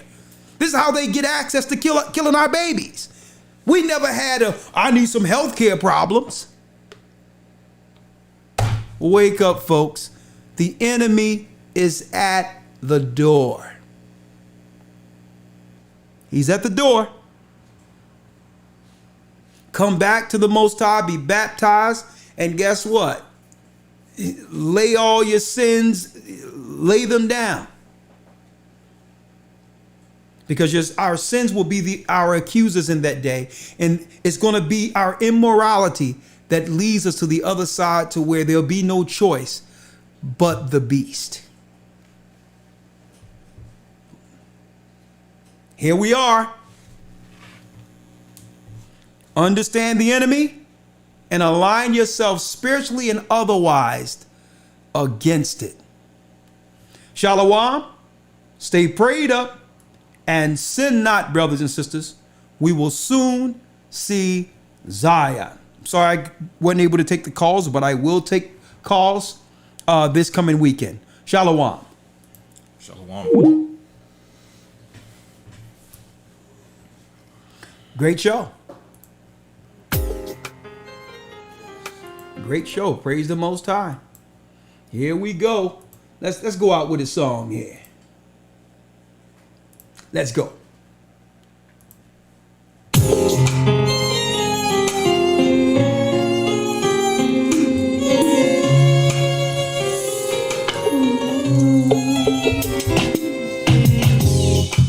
The East is where we're from.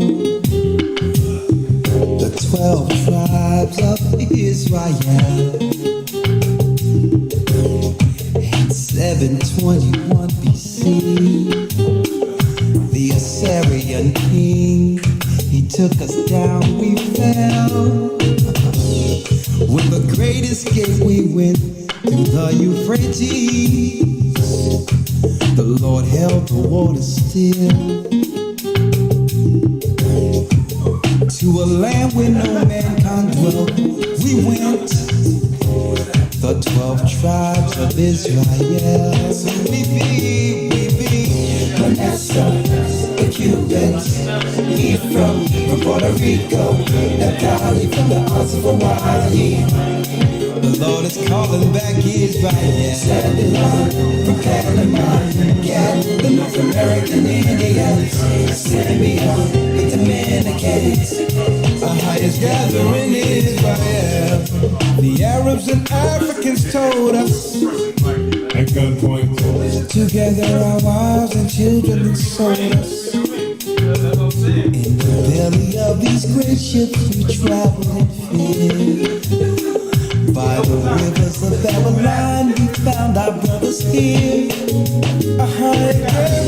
Asher in Colombia, Reuben from Australia, Issachar, the Mexicans, Judah, the Negroes, Benjamin, the West Indians, Levi, the Haitians. I am gathering in